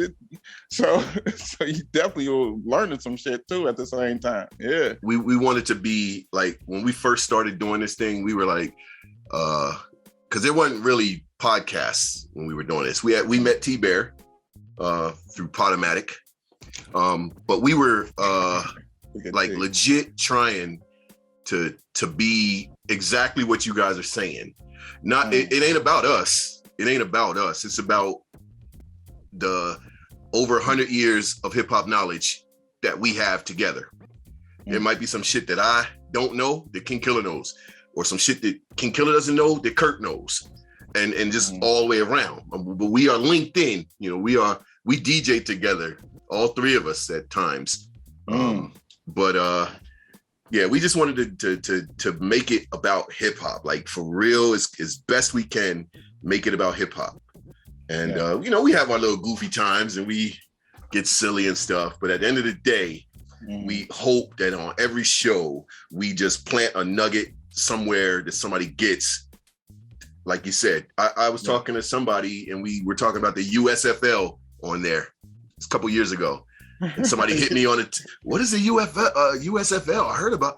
Yo, look it up. It was a football. Donald Trump and them. You know, it don't have nothing to do with hip hop. I remember that. But it was something that caught somebody's ear, and you know, just that, bro, just that. But that's the process. That's the process. I appreciate it. Now, will there ever be a second Hip Hop Digest mixtape? Yes is the short answer. Okay. But King Killer and Kurt G said they're not doing the work. Somebody else is going to have to do the engineering and mixing and shit because they were. There's some curmudgeons, and I'll say it to their face. They are some curmudgeons, yo. They are that. Look that up. Oh yeah, I already did when Jeff Van Gundy used it against Michael Jordan versus the Knicks. I remember that. Yeah, curmudgeon. That's what they are, man. Now I was saying, Kurt G seems like you could sway him sometimes, but King Killer is like your old uncle that's stuck in his ways. His feet are dug into the ground. He just ain't moving, yo. Like, you get some of that this week. You get some of that this week. I promise you. Firmly rooted. Yes, you will. And it has nothing to do with hip hop. Yeah, and Killer. I mean, they both on opposite sides of the tree. They both like the opposite sides of the tree. Both of them like firmly rooted. And I see Kurt can kind of like see the line in between of the middle. He's a good balance for y'all, man. That's what makes it run. The three different strong, because Kurt don't get it twisted. We don't call Kurt Rayful Edmonds just to say it. now you can tell Kurt, like I've heard Kurt get into like, you know, like it's funny because like he comes across as like the neutral so much. Like when he really gets into something, I'm like, yo, why is it dude so angry, yo? I gotta cut you. You know what I mean? Like you almost wonder why Kurt Killer's not angry on something, but Kurt G, like, yo, what? Calm down, man. It's gonna be all right. Yeah. Okay, I got another question. Do you ever see yourself going into a podcast under your own umbrella, like E Green, bop. There's a real crazy feeling, and I'm gonna try my best to explain it. Mm-hmm. All right. Okay. So you know who Mr. Avant? I say I model myself after him. The Black Godfather, the movie on HBO, on Netflix. Netflix, yeah. Okay. Avant, I forget. I'm Clarence Avant. Clarence Avant, yeah. His wife was just just murdered out here, yo. A robbery. Horrible, man. But Love that dude. yeah, I kind of base who I am in this world after I saw that documentary. So what I'm saying is, I don't particularly feel like I want to be any kind of focal point, because my humble opinion, I appreciate the love that you guys are giving, but people don't give a shit. I could put 6,000 mixes and I'll be putting my heart into these mixes that I post online. You feel me? I don't post nothing that I think is just some bullshit that let me just mix some records and throw it up there. Mm-hmm. I put it up there because I really, really like it. And I hope the other people like it too. Right. And I get views, you know, stuff like that. But the amount of people that I know on this earth, I should have way, way more views and shares. And I talked to Sheed about it before, right? I was like, yeah, I just don't want to do this no more. I'm getting tired, because I can enjoy my mixes, as you see. I can enjoy it to myself, to the head, and just share nothing like that with the world. So it's a matter of the answer. The short answer is no. I don't want to do anything like that. I am a team person. I'd rather play football than golf. You know what I'm saying? I want to win and celebrate with the squad. Yeah. It serves me nothing to be given an accolade or whatever for just me, because it's just me. But the world is way bigger than me. The world is way more than me, and I don't think I would have the ego to want to just be me and people call and listen to me, or people talking to me. Even the mixes are not about me. Yes, I do it, but I'm mixing this rock record with this hip hop record because it's music. It's hip hop and it's rap or rock or whatever, but it's music. And like I said, I know a lot of people of a lot of different shades. Right? So there was a while when I was like, yeah, I don't want to do this. I don't want to do this. But my love of mixing different music keeps me doing it. And even if 3 people like it or view it, then good. 3 people saw it and liked it. Mm-hmm. All right. Wow. Okay. I like that. You like the bridge between the Digest and Felipe's? I am. It's really, that was really dope. Like Damon said, he said you kind of carried everybody's hopes and dreams and prayers out when you went, and I think that's kind of like it was an example move. One is like, oh damn, he's really bridging, the community that they built. He's really building a bridge and a connection there, and it's between the East and the West Coast. That was impressive to me. But they're 2 completely different shows, and just seeing all that, I think we gave Tobias a lot of credit for kind of being the spark that kind of got us started. I think by him being out there and doing what he was doing musically on his own, and that's we all kind of, I guess, figured, okay, I guess we can still do this shit too. So I think you kind of, in a sense, did that. I don't know if that was the same time as Tobias or before, but I think I didn't realize until Damon said the spark or the hopes and the dreams comment that, oh shit, yeah, he does carry a piece of that too. There's a piece of that inspiration that came on for you too. So yeah, again, appreciate. I would have never even thought that anybody gave a shit about me moving to the LA, yo. I mean, no, because I was not myself. I'll just say that I was not myself. I needed to get away from DC, and then in Charlotte, again doing. I think somebody asked me about the acting and stuff in DC. I was heavy in it. It was G-Light Films. We were doing humongous things. Okay. And then, as most times things do, the money got fucked up. I'm sorry. Do I watch my mouth? Or? Oh no. Oh, okay. All right. Okay. So we were doing, when I tell you big things, we were doing big things. And then I don't want to say nothing too bad because me and the brother have reconciled recently. But the money was fucked up. It was getting fucked up. I was of the mindset, hey, we're doing this gigantic production. Just give me $100. Give me $200. Put the rest of the money in the kitty, and we're gonna keep building. Yeah. But it wasn't. That's not what was happening. Oh boy. So that, and like I said, the divorce, and me. I'm from Pennsylvania. I'm from York, Pennsylvania. Grew up in York, Pennsylvania before I went in the Navy and saw the world stuff. But I had to get out of DC. I was there for 30 years, but I felt like I had no ties. Yeah. So the first thing I did, remember the shorty that I knew and ran off to Charlotte. And that was okay, but she wasn't the same person.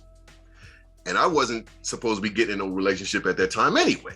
So I just got out of a 17-year marriage. What am I doing? What am I doing? Your headspace. Okay. Yeah. Right. Yeah. So got with all that in Charlotte. And she's an actor. She's out here. We came out here together. She's doing big ass things, like big shit. She is. But I didn't come out here to be an actor.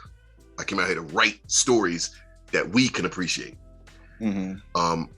We left Charlotte to come out here to just do the dream. Just do the dream, yo. It was like a divine opportunity. Okay, your kids are almost grown to the point where you can fly them out, hang with you the whole nine, do all that kind of stuff. But what you've been trying to do in DC, what you created in DC, if you did that in DC, why can't you do that in LA? So instead of trying to start a whole new production company, I just continue to write and take little teeny roles here and there when I can. But yeah, that's crazy, man. I think that people actually, wow. I was lost and following whatever God put before me. That's what was happening. That's how I got here and doing what I'm doing and talking to you brothers that I love, by the way. Much love, and respect. I'm serious, man. I'm watching your moves and I'm like, yo, should I be doing something like that? Should I be doing something like that? So nah, it is inspiring, and I'm glad to see you sharing your journey, man. Because I had no interest in film. I don't know if you remember from when we first met. I had no interest in film or video, but I mean, now I'm like, okay, well, look at you. I know I don't want to be in the world. I don't want to be a writer. I don't know what I want to do, but I mean, I see a lot of dope shit. So I'm just gonna keep watching them and seeing what y'all, what Cookbook did with this project with Sherbert, the visuals. Yeah. Like, oh, Nesto's work. I mean, oh man, I'm inspired by what y'all are doing, man. So I appreciate seeing y'all do it. And I told Sheed yesterday when he was like, yo, Erv said he wants to be on the show. I was like, I don't think we're ready yet. What? I was planning on reaching out to them in like the spring. I thought we needed to get a few more episodes in our belt. Like, what did you talking about? We talk to Erv every day. What the hell? Every day. You gotta clean some dust bunnies, man. Come on. That's what I'm thinking. I'm like, damn, do I gotta wear a tie, get my hair cut? You know what I'm saying? Damn, this official? No. What's going on? Holding my royalties. Right. I forgot she was the ambassador and he's Bruce Wayne, and you know there you go. Bruce Wayne. He told us Obama's coming next week, so yeah. Oh, wow, I feel honored. I'm the setup for Obama. Woo! Oh, yeah. No, I said the O's from Alabama. I think you just shortened. Alabama. Told you my left ear. That's why you do the mixing, man. My left ear. Oh man. Yeah. Well, these two guys give me the business every day. I get the business. Yeah. Cool. What's happening, brother? Oh, we got like a ninja. Yeah. You out on the street, man? I'm on the train, man. I'm all like masked up on the train. Oh, on the train. Okay. All right. You all right, man? You good? Yeah, I'll be out in like 20 minutes. Okay. Good to see you, bro. I don't know if you guys will still be on, but I'll be out in 20 minutes. Yeah, we'll be on, man. Some of us will be on at least. Yeah. Yeah, so Erv, just to kind of give you some background, so MidSkoOl is another one of the brothers, man. He's a academic, if you will. Very, very dope brother. He's I think, if I'm not mistaken, he's still in school, but he's also teaching college level classes. So he brings a very interesting perspective, from my opinion, because he sees things 180 degrees opposite of how I see him. He said something to me one night about working with people that totally changed how I feel about working with people. Yeah, because I remember that. Like, yo, man, you gotta look at that differently. And when he said it, I was like, "You're right. I do need to look at it differently." I don't want you to have to rehash it, but in short, some background on that. So in short, like I was working with this young cat, talented dude, but he came in and like just everything about his approach bothered me. He didn't have the song memorized. He wanted to sit down and record. And I'm like, yo, the song came out dope, but I probably had like 14 vocal tracks from all the punches we was doing. I'm like, yo, this, and I was like, yo, it kind of left a sour taste in my mouth. And he was like, yo, but you could use that to educate him on what things should look like moving forward. And I'm like, yo, it's that's the crux of it. I mean, it was a little more than that, but definitely like it really changed how I feel about stuff, because I was like, I keep going back and forth about moving into a space to make recording, affordable recording for people, a real option. And that really kind of had me like, yo, I really need to consider that. Right. To do that, you would definitely have to. Yeah. Right. He's basically saying if Cheetah's gonna do that, then why not? If you're gonna go this far, then why not go a step or two further to make it more accommodating? And that's true. We need to know that about dealing with young world. I mean, the whole interpretation nowadays. Yeah. That's just how they do it. Cats come to the studio and will sit there and smoke and write for 2 or 3 hours. And he had his lyric, and the song is dope. Yeah, I'm not talking about him particularly. I mean, that's just how they come. Hey, D, you going to the studio? I'll be there at 7:30. For what? I'll bring you drinks. And he's serious. He's just gonna sit there and smoke and talk shit and be in the way. It doesn't go like it. I can't have that. You know what I'm saying? But that's just how they do, and that's support. That's being in the studio. If you can get 16 bars out of them in 2 hours, then that's contribution. They'll punch in today and tomorrow, and that'll be it. And that's fine. That's how it goes. Yeah, I don't know. I'm from the studio. You had to pay real money to get in the studio when I came up. It wasn't. Yeah, you wasn't. Man, we'd be fighting. What you mean you need another take? We was literally like one take kings, yo. Like, yo, your shit better be memorized. Your delivery got to be on point. Your breath got to be right. You know what I'm saying? Like, you got one take at this, yo. We running out of 456. Like, we don't got a lot of time. And technically cheap. Like, you get in here and handle your business. You know what I mean? And that was so that. Again, kind of seeing some of the changes, but that's the school we come from. We had to be one take. I practiced doing song when we freestyle. I don't like to battle. I like to freestyle song. But Snoop Dogg was saying like, "Be ready Monday." On that alley-oop they threw you with that little brother track. I know what they was doing. That's all you. That's all you. I don't really need no alley. You know what I'm saying? I'm going to get mine regardless. Okay. Ooh. Oh, you don't need no alley. There's going to be a big boots at the end there. Ricky!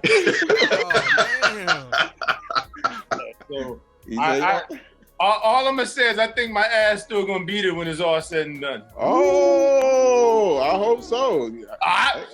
I'm not coming for the ass. I'm coming for the crown, fool. That's what you talking about. We coming for it. I'm coming for it. King on. Right. Yeah, this is bars right here. Exactly. The alley, he ain't worried about the oof, though. This what they call control fear. No shake. No. I'm more worried about what pair of underwear I'm wearing tomorrow. That's okay. Wow. Okay. I'm running and telling Cook all this. I might went a little too far. My bad. See, I'm gonna get Cook for starting this. Cook did this. So it's funny that because we know, and we was talking about it earlier, like And my I God. mean, no disrespect to anybody else. Like, I wanted this. You know what I'm saying? Like, this is really the bar as far as what we've had thus far. Like, I thought Tobias was dope. I kind of knew what was going to happen there. You know what I mean? You know, this one gonna be interesting. You ain't expect that. Nico didn't expect that either. So Oh, I know you're gonna come with it. I'm the last thing I expect from you is something whack. I know you're gonna come with it. Well, he made me argue though. Whack, huh? He made me argue. Demar. okay, yeah. And it may seem like I was taking up for one to die, but I was not. I was just saying, like, in a battle, I mean, it's all cool, but you can't throw no side wrench in there. You gotta let my man be ready. You know what I'm saying? So we get the aspect of the joint. You know what I'm saying? Like, Yes. so that's why I was arguing so hard about it. And King's like, I'm like, no, nigga, that's not. But I mean, our votes don't count no way. We just say what we feel about it. But I was like, nah, no sneak attacks, yo. Let's just do this straight up. Both of you guys come from the theater. I mean, that was theatrics. The whole setup out the side hatch comes man. The way y'all built that show up, the way Cook delivered that, I damn near jumped out my car, man. This shit is crazy. I said, what the hell is this? Me, I'm listening to it. Me, my girl, my son, like, what the hell? Like, that's how big of a show that he made it. So regardless, I didn't have to be in. I didn't think I was gonna make it to the next week, but that moment with that whole a sneak attack, it's been a layoff. Y'all went and did y'all thing. Y'all saw the world differently. This is it's a new year coming up. It was like brilliant. It was a perfect timing for that. So I appreciate that. Just that. Like I told y'all before, yo, if it didn't go that way, I wasn't doing no more. I wasn't doing no more because I couldn't in good conscience act like I believed anything other than you. I couldn't. Ooh, I'm gonna tell you what though. The real question is, did I save you from Neek? Ooh. Oh, because Neek did have some punchlines. That's what made me come hard at him because he had Green was like he got punchlines. If you want to consider, and Neek had punchlines. Although you beat guys like him on a weighted battle. You definitely nailed them. But y'all punchline. Take me out of it. I didn't have too much punchline. You guys have punchlines like added up, regardless of the style or the delivery. But so, that's gonna help you. That's gonna help them bar those punchlines is where it's at. That's why I came extra. If I'm gonna say anything to co-sign that, it would simply be half the stuff I say probably goes missed because it's so the build up on it is so. Like I guarantee you, half the people still didn't catch that Hollywood joint. I know it. Even your single "Keep the Change," people aren't catching at the end. You're even putting yourself in there. You see what I'm saying? So, like you were saying, E, you do it for the love. And I was just saying this earlier. You can keep reintroducing stuff with Black Mavs, keep coming out because we think like, okay, 50 people that heard it, or I put it out 2-3 months ago. I ain't messing with it. But that's only 50 people. The world ain't heard it yet. Right. So you know what I'm saying? So it's still a marketable thing. We can still do it and keep pushing it. And I'll be honest, yo, I'm on. Now we giving flowers to each other and shit. What kind of horseshit is that? Brotherly love. Exactly. That's how I'm gonna get him. That's how I'm gonna get him. That's good. That's good. That's right. Yeah. One more. That is. Thank you, man. When I listen to One More, I'm like, yo, this is how songs are supposed to be made. Oh, come on. You know what I'm saying? Like one time, and I told before friendly game of baseball even started, keep it a buck. When last time I was in Chicago, I told you, oh yeah, face to face like a man, yo. One time best song on the Digest mixtape. Yep. And Last Supper to me, like I when you put Last Supper out, I think I hit you up like, dog. Yeah, you did. so you know what I mean? Like I have a huge appreciation for the way the way you go about, because it's totally opposite how I go at stuff. Like I couldn't swim in your lane because it's not my reality. You know Hey, Bear.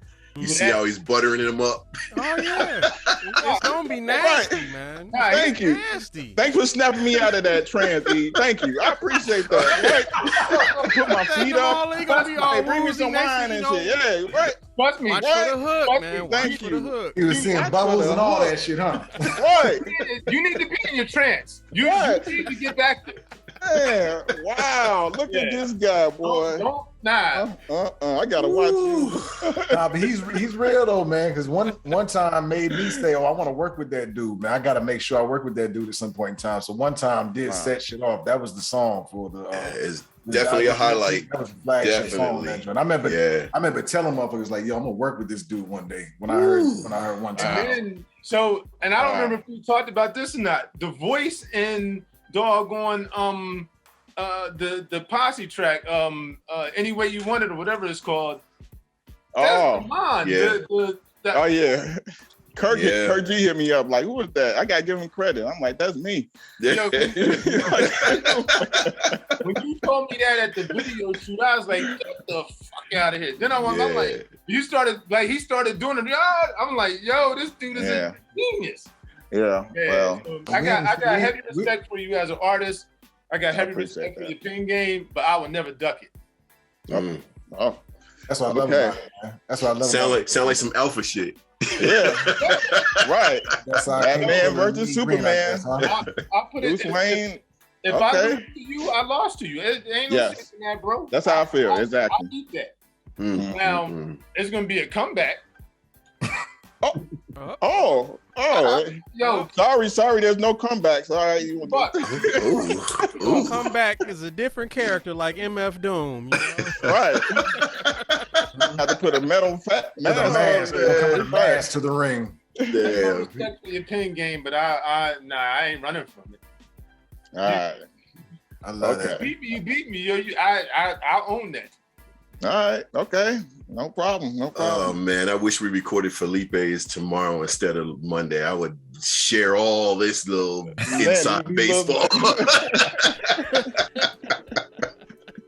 Woo, man! I'm telling you, I so look forward to this. Mm-hmm. Oh, I'm looking forward to it too. You know, is it unfair to ask? You gonna take that verse back? The one I sent already? Yeah. I'm gonna just add on to it. You gonna take that mic off the arm? Add on to it. The shit that let me put it like this. I feel like it's worthy of going at Demond. Okay. Dope. Like it wasn't no. Let me just get this shit out the way. Like I definitely take you serious. You know what I'm saying? And if there's any compliment I could pay you, it's that. You know what I'm saying? I'll even go as far as to say I was writing shit like that ain't gonna cut it. I got that's not good enough. So give me one line. Tell me how you started. Just tell me how you started. You go to Bubbles. Come on, man. You gotta compliment him first. Talk about his catalog. Butter him up. Oh, damn, right. I'll give you the whole verse and then just rewrite another one, fam. It is nothing. That's what I do. Damn. Okay. Hey, hold on. Okay, we trying to. Before we get too far. Okay, this sounds like this needs to be on Patreon. Don't be doing no sneak shit and putting this on tier 3. You know. Oh, this is for the real deal. Okay. Yeah. Don't be having them put this on tier 3 for us po folks. I will make that suggestion, but he may look at me and say, "E Green, whose podcast is this?" You know what? It doesn't matter because we gonna have the tracks anyway. There it is. I mean, it's a home team, so it's all good. Yeah. I mean, that's the way it should be, though, yo. Sharpen them. I got nothing but respect for your pin game, fam. Yeah, same here. Most the reality is, this is the joint I wanted. You know what I'm saying? And for no other reason than it's really the bar. You know what I'm saying?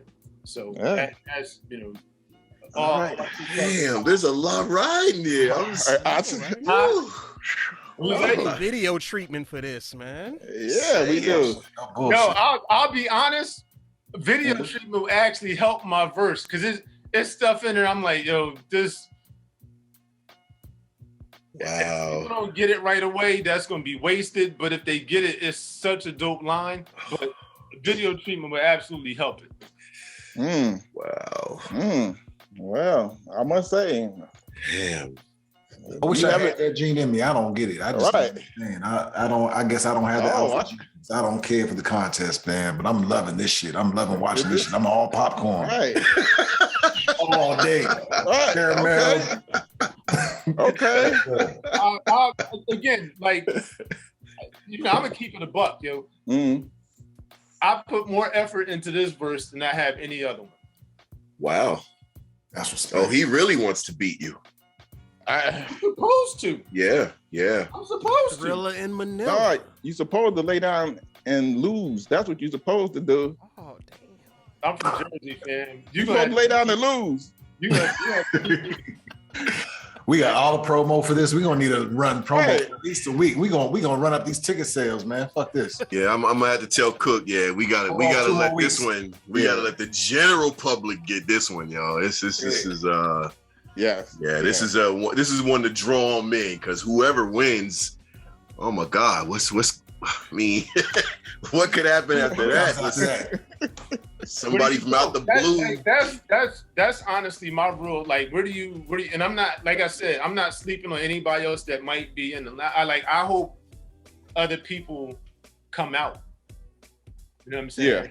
Like that would be what I would want to see from it. Like I would want to see other people come out and really get involved with it. You know what I mean? And get in tune with the podcast because the podcast is, I mean, from me, my lady, and I forget who was over here the other day, but we were just listening to like the what is that? The off pod? Off pod, yeah. To the off pod. That was right. And it felt like an off pod conversation. They were talking about Christian rap and all that. And I got some background, but even bringing more people just to that platform, even getting people to understand Patreon, neither one of them had Patreon before that. You know what I'm saying? Right. But of course they're gonna use mine, but now they know that it's just that easy. You know what I'm saying? Like you can pull it up too, but it's kind of getting people ready for where things going too. So we selling this battle, we're gonna sell some tickets. You know what I'm saying? And watch one of Dow get knocked out. That's all we gonna do.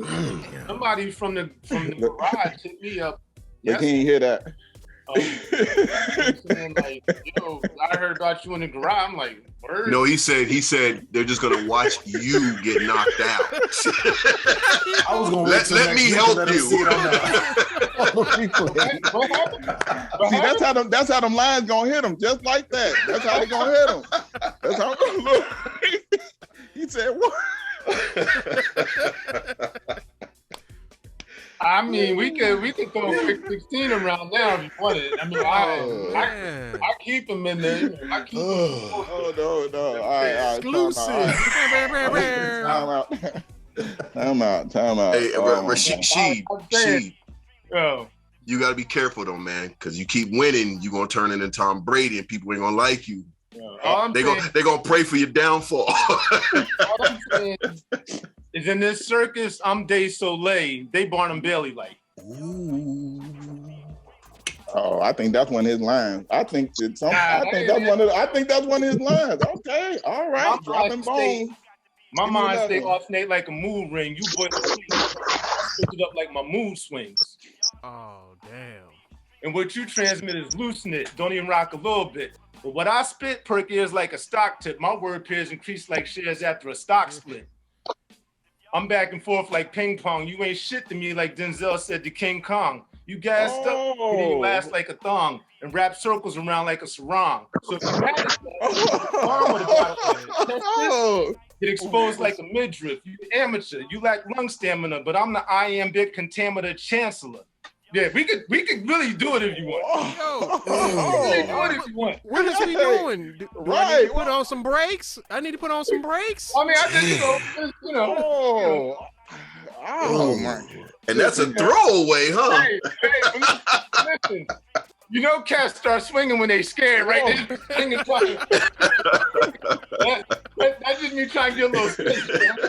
Right, get some space. Right, you're too close. Back up off me. Right. Just trying to make a little space. Wow. I don't want the Tommy Hearns treatment, y'all. I don't want it. I don't want the Tommy. Wow. Very nice. Okay. Just saying, what is we doing? We got cinema today. I throw some instrumentals on. I'm just saying. What you got over there? No. We okay. T-Man, no, he good to slide in there. He good to slide in there too. He be on that. Yeah. Yo, you hear what he say?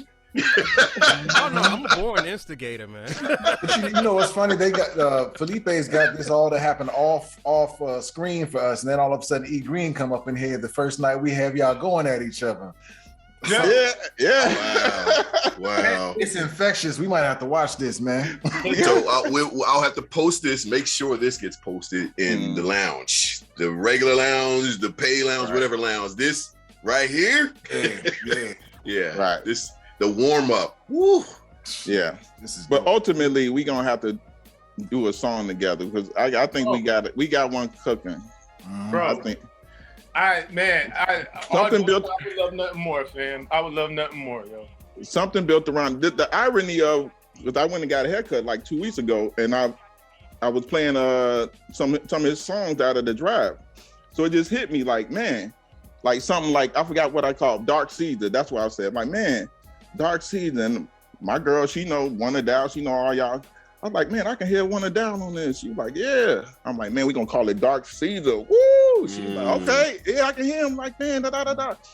So then, before I even brought it to him, I was about to say something, and he brought it up. What'd you say? You said you had a song. The Simple Shape Up joint. Yeah. The Simple Shape Up. This is how things work.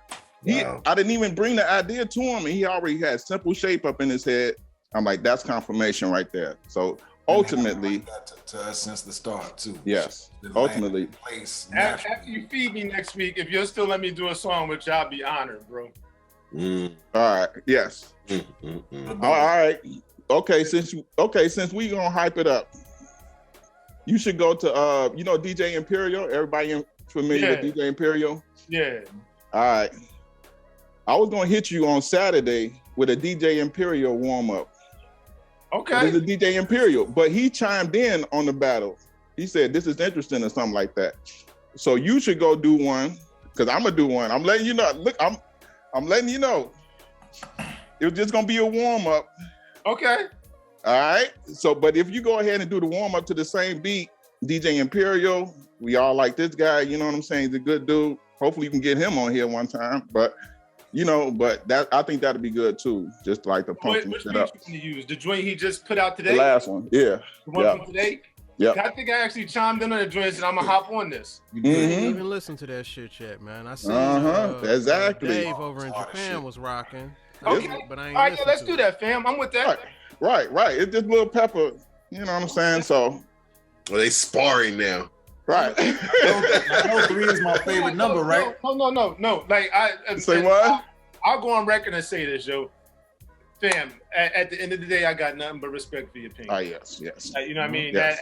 At the end of the day, nothing but respect for your opinion game. Yes, of course, man. Of course. Okay. You already know. Yeah. The banter is banter, but at the end of the day, yo, you my man, 100 grand. I think I said that to Neeks in the joint. At the end of the day, win or lose, that's still my homie. You know what I mean?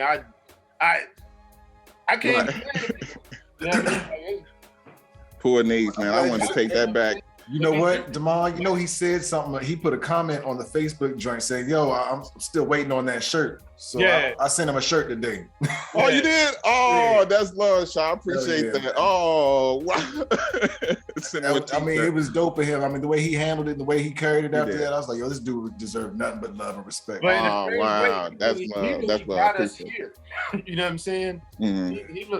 And the thing I enjoyed about him the most was even before his submission, like, we was going back and forth on one of his posts, and he was like, "Yeah, you know, I ain't taking you light, fam. I don't know what you got. I'm ready for it." But I think Neeks is a cool dude, man. Yeah, very cool dude. Very cool dude. Right, exactly. I had to stop scrolling. Mine tried to have more suicide watch, though. Oh my goodness. Mine tried to put the ball on the Damn. That little samurai. Finish him. Yeah. We say all good soldiers fall on their own sword or something.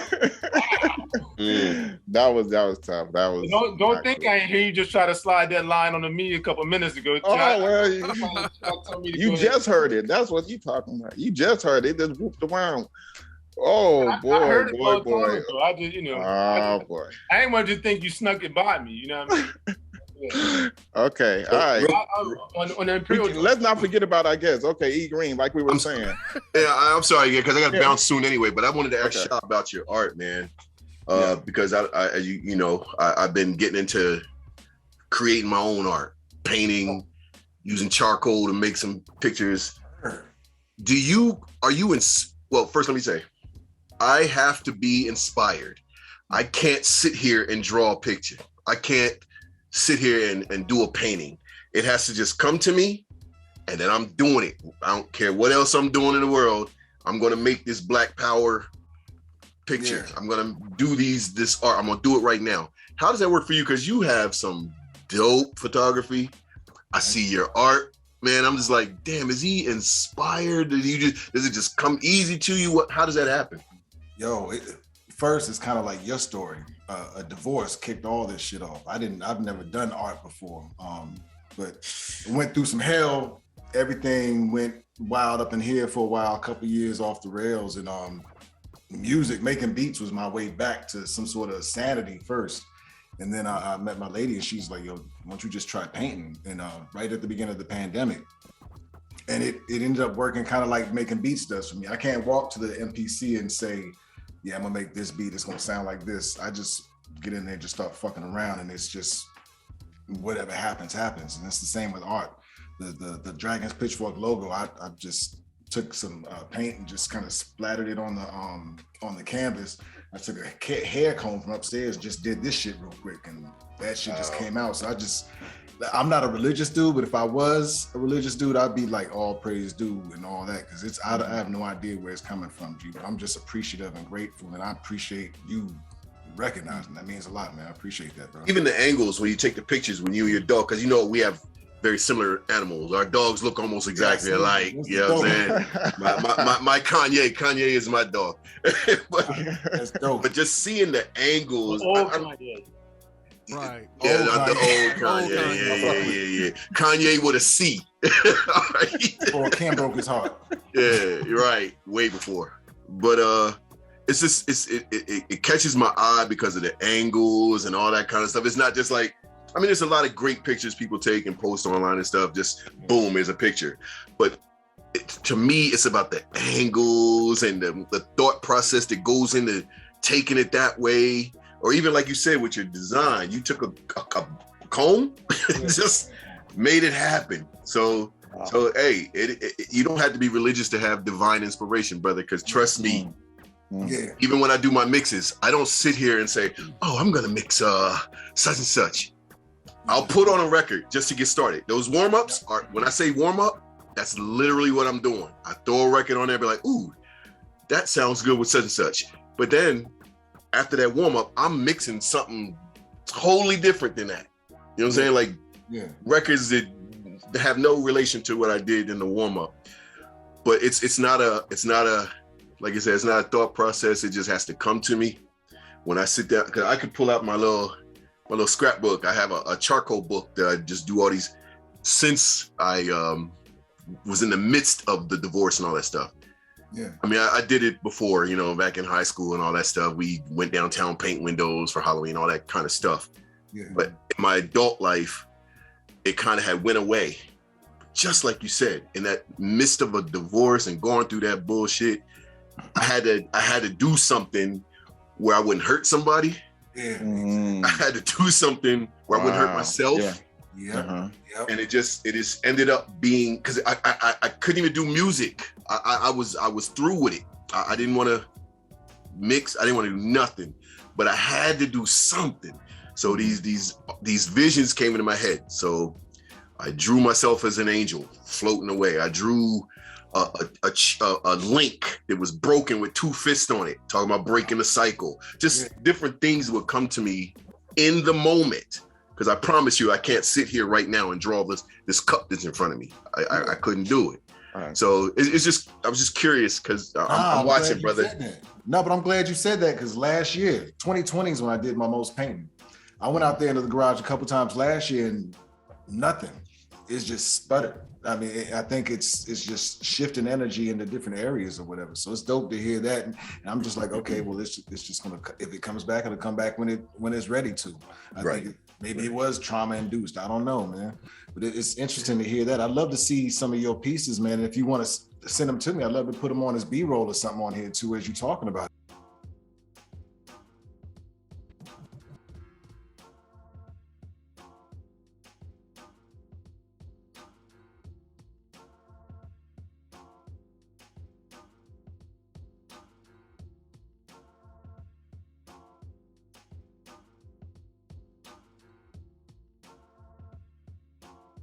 And all kind of stuff. Dope as hell. I thought you've been doing art forever. I thought that was just always one of your things. When I saw that, I was like, oh, he's one of them too. Okay, well, shit, he just does everything. But damn, I do everything, bro. For real, I got 47 jobs, bro. I'm about to be that. I think myself. I'm pretty sure. I'm not going back to corporate America. Fuck that. Yeah. If you can send the B-roll or send something of that too, man. That image was dope as hell. I'd love to show that to whoever's watching, man. Got you. Man, thank you for noticing with the angles and all that, because I didn't think anybody cared. Anybody was paying attention, man. Yeah, man. I mean, my lady has to tell me when shit is dope, to be honest, because I'm throwing shit away all the time. She's like, hold up, don't throw that away. You gotta see sir. I didn't, like I said, my eye is just getting trained still, man. So but don't I'm telling you, don't throw nothing away, because in 4 years you'll see it and you'll be like, damn, and maybe it'll hit you to add something, or it'll hit you that, yeah, this shit's dope, let me show somebody this.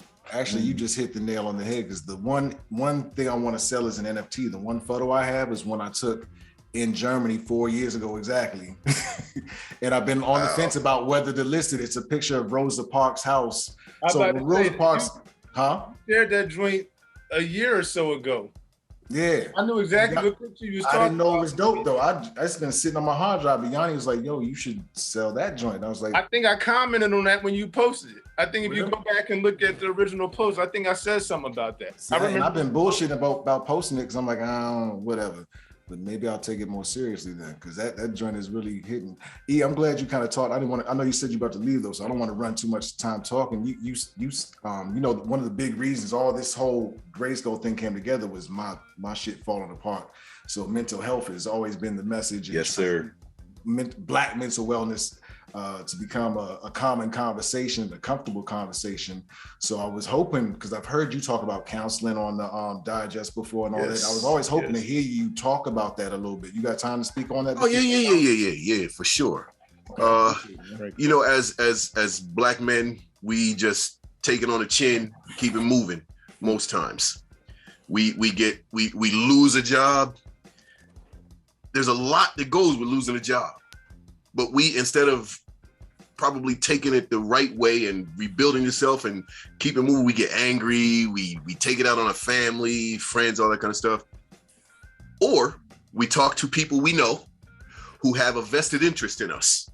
So if I say to Sheed, man, Tammy just on my nerves, man, and I can't stand Tammy no more right now, because he's my man, he might be like, man, fuck her. But you need somebody who is not connected. And in my humble opinion, therapists, thank God for them, but they basically are, like I said, an unattached listener where you can feel free to express whatever it is you're feeling. If you need to cry, if you need to talk about how much you hated when you grew up with your dad, or whatever it is, it is my strong opinion that whether you have insurance or not, there are agencies that accept people. You might not get the appointments that you want to get or the times that you want to get, but there is many ways to seek therapy, and it's not a bad thing. It helped me I thought I had everything locked. I had everything good, and but no, I was a very, very angry man twice in the last 10 years. Okay. And going to therapy, especially when I got here to LA, because it was rough. I tell anybody, don't ever fucking move without the full plan. Whether you got money, that's cool, but where you gonna live? How you gonna eat? What do you have to really plan for a move like that. And I did, but then there were other situations that were part of that move that had me fucked up. And I said, I had no job. I had my savings, and I it was just dwindling. And then a stupid ass breakup on some dumbass shit. And I was at rock bottom. I said, I've done moved across this fucking country, and I am not gonna lose it out here. I'm not gonna be one of these people that just lose it and find myself. It's mad heads out here sleeping cars, yo. It's very sad. Wow. It's very sad. I'm not gonna be that. I am gonna go to this free place and sign up and get my therapy. And whenever they tell me to come in there, I don't care. Whenever they got time for me, I'm gonna go in there. And it helped me because I got all these little spaces in my head, right? All these little spaces. Put this over there, whatever. But I didn't really know how to manage them still, right? But going to therapy helped me be able to express myself, be able to. What they do is obviously this is their career, so they hear all these people telling them all these problems, issues, or whatever, and what they, in my opinion, do is they as they're talking to this client, I don't know that client, but that client may have said something that relates to something that I'm telling them right there, that they can tell me to help me think better, do better. But I know, again, our community, we run to our boys, we run to our family, and all they're gonna do is coddle you, basically. Yeah. And we don't need to be coddled. We need to be able to manage these things that are going through our heads. Yeah. I don't know, man. I'm just a proponent for it, and I'll advertise. I'll tell anybody, bruh, go seek therapy. It is not a bad thing. It's a bad thing if you got all this shit in your head and don't go to therapy. Oh, so can I ask you, Mr. Green? Hey, hello, how are you, man? Yes, sir. So how you doing, man? Respect. Thanks for coming through. Sorry I wasn't able to get there early. I had to work. Life happens, bro. But what you said was it's so powerful in so many different ways. And I had just two ideas that came up. One was, what I heard was, there's a lot of trauma. Some of it is, being who we are in this world, in this environment, political, social, historic, the systemic, structural things that affect us. There are historical things that affect us, personal things. Sometimes it's just like us trying to navigate how we go from one spot to another spot. And there's just so many difficulties and challenges and all that. And then sometimes having that space, like you said, where people can keep it real, it's just so invaluable. But we deal with a lot of things. So one thing I was thinking is I feel like if I can take it there, in the hip hop community, we got a lot of trauma. We got a lot of people, judging, not judging, questioning, people appropriating, misappropriating. We don't understand sometimes how to deal with some of these stories. I'm not gonna say what they are, with some of our legends that shake us. There's so many of these things, and making that parallel between how you on a personal level, you went to the therapy. I was just thinking in some ways, maybe not in a grand scheme or level, but in some ways, I feel like this gray space right here is also like that for the hip hop, where we can see these things that are happening and that we want to discuss, but it's a nurturing space also. So you see my dude right there, want to dial, say something, and Damon is like, yo, I respect you, you know what I'm saying? And I what you saying right there, that's real. And that made me, inspired me. oh, I hear you, I'm giving you flowers. Right. And I feel like this space right here, I want to get your opinion on that, is kind of like that in some ways. And I think it can be expanded on, and that it's a way for people to, you know, have discussions. We've talked about therapy.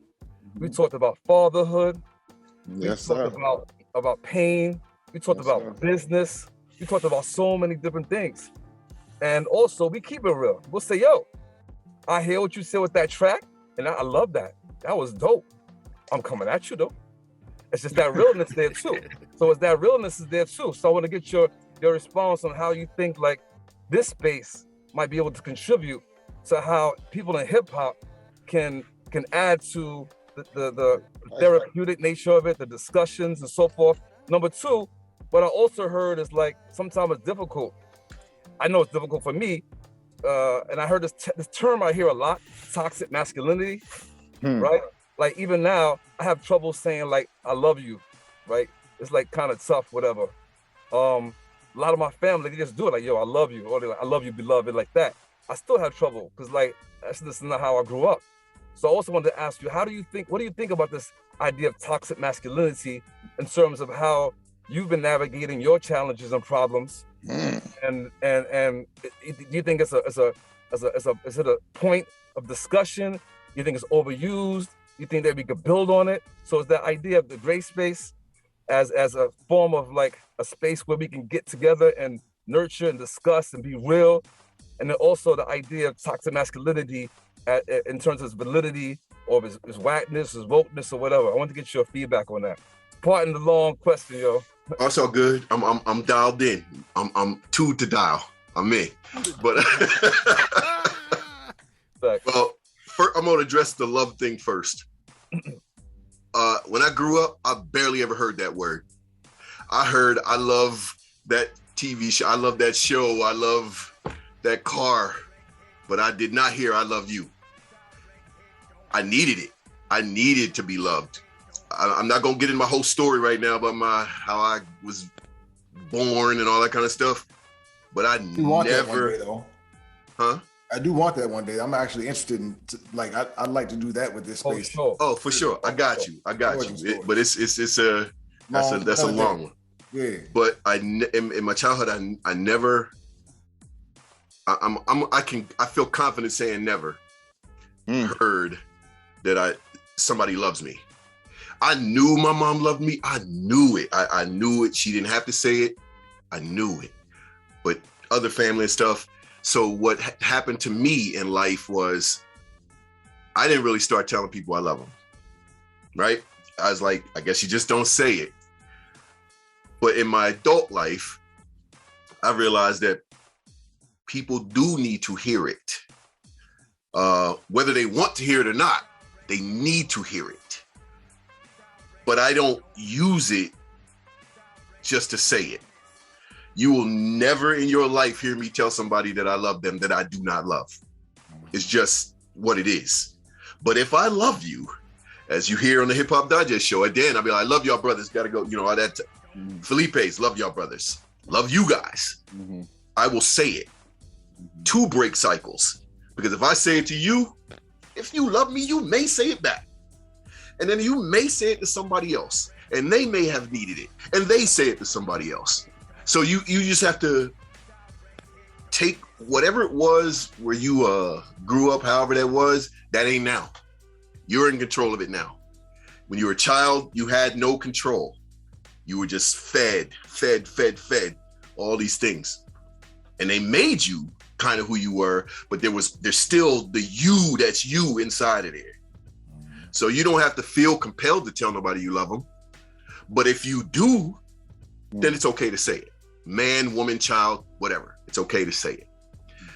Toxic masculinity. To me, toxic masculinity is another topic that's sort of like what these alphabet folks doing, what the Me Too folks are doing. You do create a title and you throw it out there and it sticks. But it's not toxic masculinity. It's us running around here with all this shit in our head. It's not being, Now listen, before I go too far into that, I am sure that there are dudes out there that I know some that do a lot of dumb shit on purpose, but that's not everybody. But you get lumped in there because it's a title. Oh, toxic masculinity. Oh, he didn't open the door. He's toxic. Oh, he didn't do this. He's toxic. No, he probably wasn't. If you open the door. Or if you do. If you do. I can open the door myself. All that dumb shit. Is that feminine toxicity or whatever the fuck? It's just, to me, with that title, it's just like all the other titles. Somebody says something and it gets put out there and boom, it just takes the fuck off. I'm not saying that there is not toxic masculinity, but I am telling you, it is not to the level of what it's being made out to be. There are people who need help that are not getting it. And then they're just being seen like a kid. You got a kid that's running around and just running the fuck around. And you be like, sit your ass down somewhere. The kid is not bad. The kid ain't ADD. The kid is being a kid running around. So to me, that's just a title. And we got to dig deeper than that. We got to dig deeper than a title. Because if you just stick with the title, we're all fucked up. No matter what. For sure. Never have the actual conversation. Yeah. Right. You're right. And then I'm sorry, the first part was what again? Just the therapy? Yeah, like just I feel like this gray space, so to speak, is I'm sorry. I don't want to lose it. Okay. You mentioned about hip hop, the hip hop space. We all realized that hip hop was based on bravado, braggadocious. I'm that nigga. Fuck you. All your rhymes, all what you doing, you ain't shit because I got this and I'm the man. That's okay. It's okay. Hip hop was built on that. I don't know. If I sat down and did a forensic, I could probably say, oh, that's when that shit started getting crazy. But it's always been bravado, braggadocious. I'm the man. And it's okay. But again, you get people who take it to levels where it's just not, it was never intended to be. It was never intended, well, in the movie, was it Crush Groove? Not Crush Groove, Beat Street. Yeah. Where you, Wild Style. Okay. When they had the battle and then they went to the hotel in the limo. Yeah. With the money and the bottle of champagne. It was all good. And it's still all good. But when you have people who want to take that outside of the music, that's where the problem lies. You don't have to be out here in these streets mean mugging. You don't. I had a story that sticks in my head to this day. Somebody I know told me they saw Denzel walking on the street in New York, just hailing a taxi. Denzel is one of the greatest fucking actors ever, right? Right. Everybody knows Denzel, right? Right. But nobody was fucking with him. Nobody's fucking with him. Nobody's running up on him, nigga, you can't act. Nigga, say something. He was just minding his business. But you get this generation, I'll say, rap game folks, that's just out here constantly trying to live the lyrics that they write. Bro, you was getting A's in school. When I lived in Cheltenham, Maryland, which is a pretty upstanding little community, these kids' parents were rich, but you want to walk down the street with your pants hanging off your ass, smoking weed on this street. It's not a matter of hip hop being bad, and it's beautiful to have this space. It's beautiful to have Digest and Felipe's and all these other podcasts that are like that. We need it, brother. This is therapy. Being able to talk to you brothers right now is therapy to me, because I'm gonna go back in my mind and be like, yeah, I was pretty fucked up in 2014, but it's 2022 right now. and I'm good. What's happening? Yeah. He on it, yes, sir. Good. So brother, hip hop is not the issue. Toxic masculinity is not the issue. Laziness is the issue, and trying to live something that you're not really, what you really are not, is part of the issue. And that last part, I kind of blame us on that last part too. These kids living like that, and us not gatekeeping hard enough, and us letting the industry kind of take over, telling the world what hip hop was, and pushing that image to the world of what hip hop is. And I think us not kind of finding a way to, like, a lot of us gave up. I went and got a job and worked in corporate America. I didn't stand up for hip hop and keep pushing and believe in myself. Going in now, though. But I think we all been doing it long enough that we probably could have. We all talented enough that we probably could have done something if we really stood up. But so come on. Here's what I was like. I think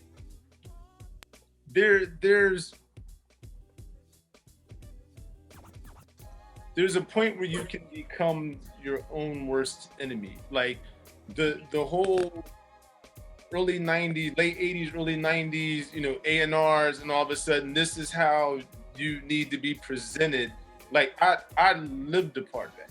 You know what I'm saying? Like before we ever had a chance to do anything, we were literally told, y'all niggas don't listen, bye. Like at a table, you know what I'm saying? And it was literally like, yo, listen to a demo, this is gonna be our song. We was like, nah, that's not the song. Like that's cool, but you ain't hear none of them other joints. And they like, yo, y'all hard-headed, man. So I say that to say the gatekeeping piece is only, especially pre-technology, was only so much within our control. I think what got different is, I'll use Demononov. And I've said this about every week in the friendly game of baseball. I'm gonna lose before I say something out of line about somebody's family, about who somebody is as a person, not for metaphoric value, but going so far to the left. Before Tobias and I did the first one, I called him like, yo, I'm with this, but here are my parameters. You know what I'm saying? I'm outside of that, I'm not with it, because it's no longer about how well I can rhyme or how well you can rhyme. And I'm not saying anybody else should or shouldn't do it. I'm simply saying I'm bowing out at that point, because I know that words matter, and I know that people are people. I'm 50. I'm not about to go chase nobody down now because it's something they said to me. But I wasn't that same person 10 years ago.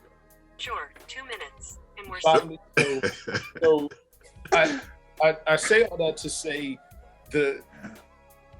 we have a responsibility, but it's not. I can't control everything that's happening on my block because I'm not in your house. I can control what's in my house. I can hope that what I'm giving my son and my daughter allows them to have positive influence as they interact with their children, and hopefully together they can come up with a plan to prevent themselves from getting in too much trouble. But the gatekeeping piece, I think we may take on a bit too much of. Like my daughter knows everything from Bach to Lil Baby. I did my job. You know what I'm saying? I couldn't ask for more than that. My daughter does some stuff I love. She does some stuff I'm like, I can't believe you did that. But that's a part of her growth cycle, right? And like Erv was saying earlier, we're still learning. You know what I'm saying? I was listening to you talk about the word love, and I was thinking about that. Like, my brother knows, for all intents and purposes, I love him. We say it to each other sometimes, other times we don't. I got into the habit of saying it to my parents all the time. My kids have probably heard it way more than they think they needed to. Mm-hmm. You know, but I remember probably up until I was like 6 or 7, I heard it all the time. But it was something about like I turned 7 and it was like, all right, you know it now. You know, you know, what's understood doesn't have to be said. And as I got older, I never doubted whether I was loved or not. But I remember when my daughter was born, like I just made the conscious decision, like, yo, I'm gonna tell her every chance I get every day. You know, so I think some of those things all kind of factor in. But when you look at that from a hip hop perspective, if me and Damon can't do what we do on Monday and still be cool, we lost. Not the battle, we lost. Right. All of it. Yeah. You know what I'm saying? I like that. Yep. All the shit we gonna talk back and forth to each other, whatever. Even tonight, that's the bravado piece, right? All right. But at the end of the day, I got nothing but respect for the brother. You know what I'm saying? That's it right there. Yes, nothing but much love. That's it. You know what I'm saying? Win or lose, draw. I got nothing but respect for him. He's not done a single thing to me to make me feel any different about it. He beat me with lyrics, so he's the better MC. I gotta own that. Go write some more. Go get better. Figure out where you came weak at. Improve on that. That's my point. You know what I'm saying? And that was what we kind of learned coming up. But I seen cats get in the fights over stuff that was said in the battle. I'm like, I get it if that's what y'all feel y'all gotta do, but you know, so they already lost then. They lost before they started. Right. Oh yeah. But again, it was deeper than what was said. That was the straw that broke the camel's back. Right. That energy was in them already. That was just what pushed them over the edge. Right. You know what I'm saying? Yeah. So yeah, I think it's a lot to unpack there. I think it's very, very powerful and insightful question. And you know, but I think it is way deeper than just a real kind of straightforward and one size fits all. Oh, absolutely. Yeah. Well, brothers, I do gotta pull out real quick. Before I do, I am gonna say I love y'all brothers, man. I love y'all. We love and you, just a little self-promotion. Maybe 3 more people want to see my mixes. You can come get me. I'm everywhere. I just got on TikTok. I was avoiding it, but then I'm on this other project where I'm like a web series thing, and she was like, yeah, you gotta. So I'm on TikTok too now, but everywhere I'm eGreen965. Holla at your boy. Check out some of these mixes, busted ass mixes I be doing. Appreciate you, man. For real. Thank you so much for coming out, man. It means a lot. Man. Thanks for blessing us, man. Appreciate it. Love you. Remember, man, appreciate y'all. Oh, and I gotta talk to you about that grounding blanket at some point. Oh, I just got it the other day too. Yeah. Well, that's a follow-up question. I'm gonna hit you up about that, man. I will look. I have nothing to hide in my life, nothing. So I will tell you when I come back all about how I came into existence and all that shit. So, but yo, before you bounce, well, we'll keep you posted. But there's a spinoff of this that we're looking at with a different purpose. I actually more in that kind of that mental health side. So we'll definitely keep you posted on that, man. You know, if you go plug in on occasion or whatever, man. You know, definitely. I'm with it. I'm with it, yo. Open for next Tuesday for the first one, man. Yeah. So. We'll keep you. Y'all brothers be easy, and I look forward to watching this. All right. All right, you be safe, bro. Love you, man. All right, peace. Get that art too, please. All right. All right, peace. Peace, man. Much respect. That was a good question, man. Yeah, I'm finna bounce too, y'all. Excellent question. All right, man. Thanks, man. All right, y'all. All right. Okay, T. I'll be right back. I'm gonna get a cup of coffee. Okay. All right. This is a good one, man. Yeah, MidSkoOl, how you feeling, MidSkoOl? You kind of back to yourself now? Yeah, that whole getting sick and application thing and all that, and there's a lot of stuff. A lot of the stuff that he talked about, you know, I know people going through that kind of stuff. So that's something I'm like thinking about every day. I got people who are going through that. So I definitely know what he's saying. Man, that's my motivation every day. That's my driver. That's the gas in the tank, man. It's knowing the shit that I've seen and knowing that I don't want anybody else to have to see that again, if they don't have to, and if there's a way we can give them some tools and some tips that can help them avoid some of those pitfalls, I don't ever want somebody to feel like I felt. And it sounds like E can relate to it. It sounds like everybody's probably got some version of that. So, for sure. And we don't open these conversations up. I mean, it's hard to open up these vulnerable conversations. So I'm like, fuck it, I'll open all this up if that's what it takes to really start changing that shit, man. And I was telling Yanni today how grateful I feel for the fact that I've got so many brothers that are like-minded in that sense, that want to come together for the common cause of helping to spread this message, and are still the dopest fucking MCs that I think I could have ever had. I don't feel like I deserve y'all as MCs sometimes, man. That's how dope y'all are, man. So all of this is just, sorry, it's a tangent. It's a lot. I'm feeling a lot right now. That's the truth. Respect, man. Yeah. You know, it's weird. Like, I think we touched on this before, but you know, we're unlearning on the fly a lot of stuff that we shouldn't necessarily have to unlearn. Yeah. You know what I'm saying? And you know, like listening to Damon's story last week, I'm like, yo, he doesn't wear that. You know what I'm saying? He doesn't wear all of that. You know what I mean? But to share that was powerful. You know what I mean? And then like you understand, like, you know, why he, like he said, you know, it's not that I didn't like the song. I didn't like tapping into all of that. You know, I didn't like having to relive, process, expose, you know what I mean? All the things that go along with that. And, you know, it hopefully somebody heard it and it was helpful to them. You know, it was helpful for me for a whole different reason. You know what I'm saying? And you know, we try to give that, or we owe that to people that are willing to listen. You know what I mean? Like I said,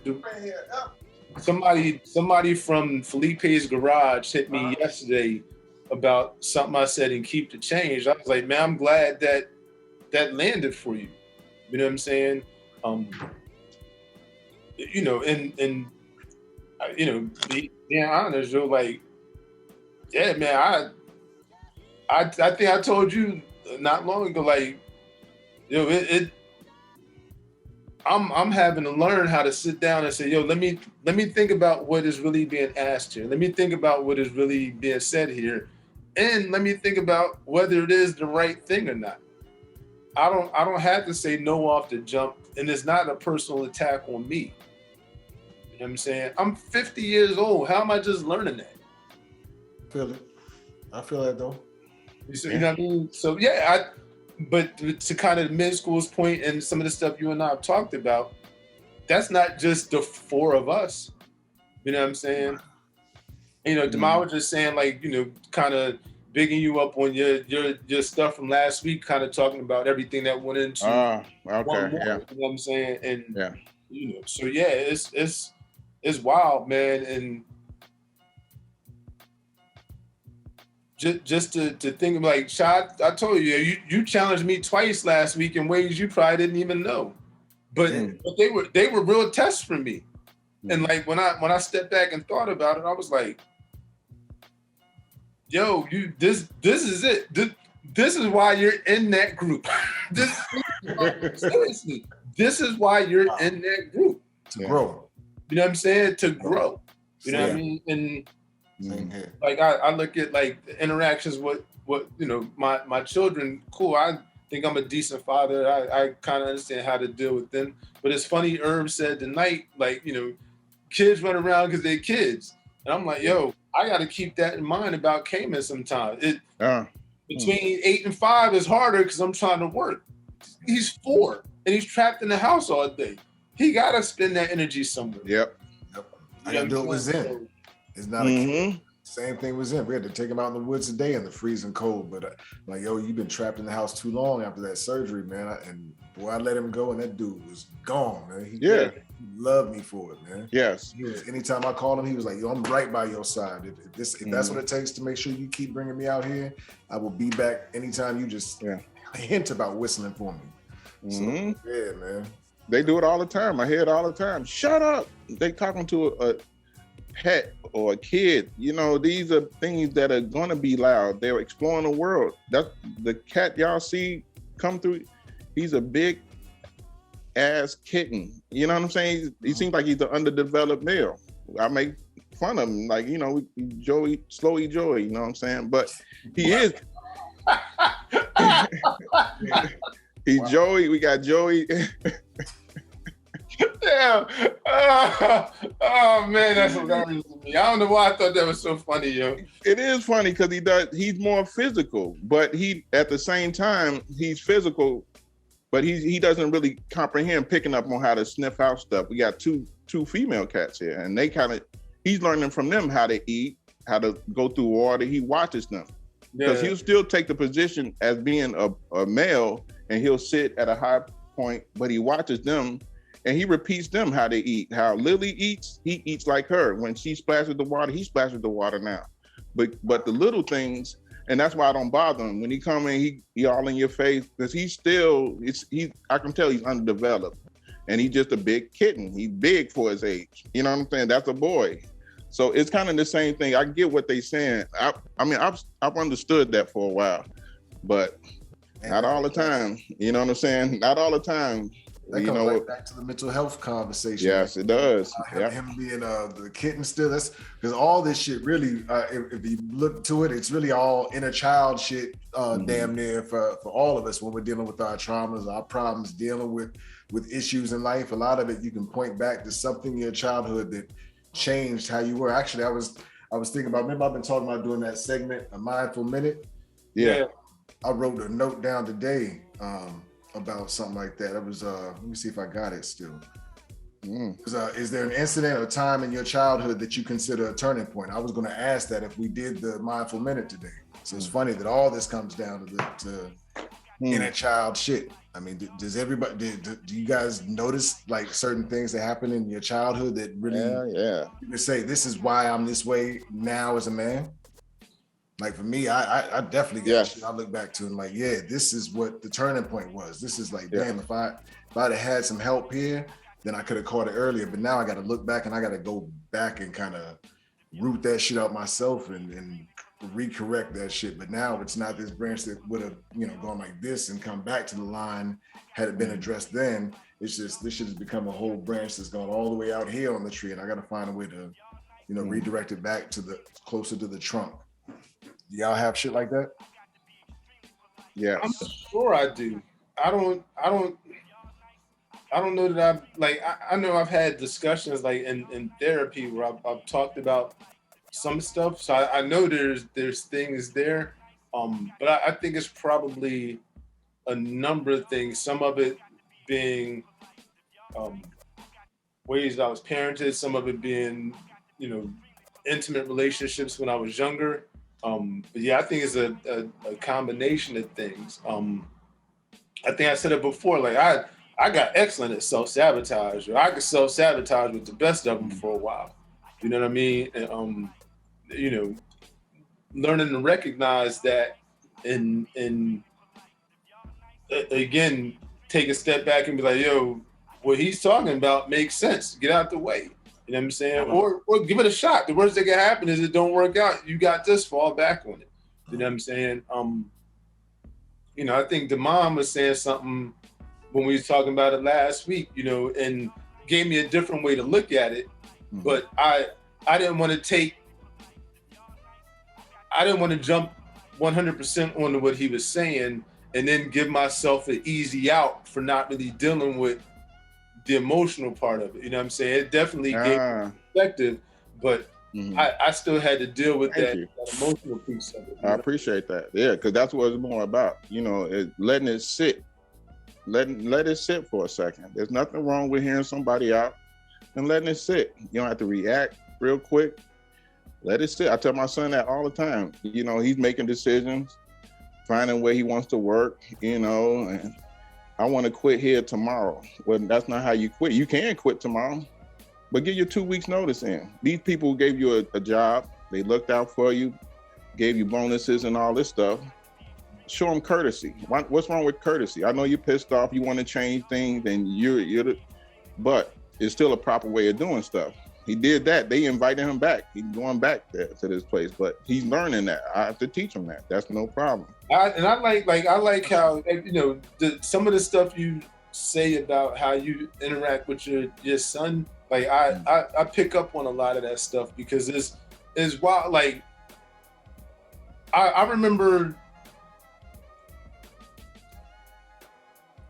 I remember hearing one time. Mm-hmm. And then I think we started following each other on Instagram not long after the Dodgers drink, right? And I didn't know you, so I had this image of who you were. You know what I'm saying? And you posted a picture.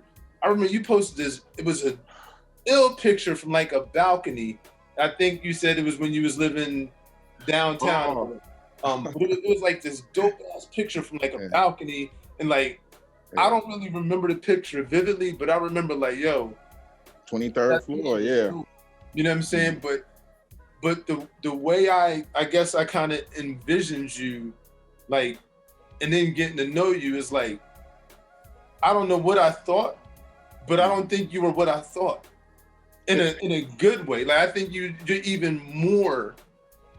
I appreciate what I thought. And I hope that doesn't come across as me sounding like I had reduced you to some like, you know, some Capone type figure.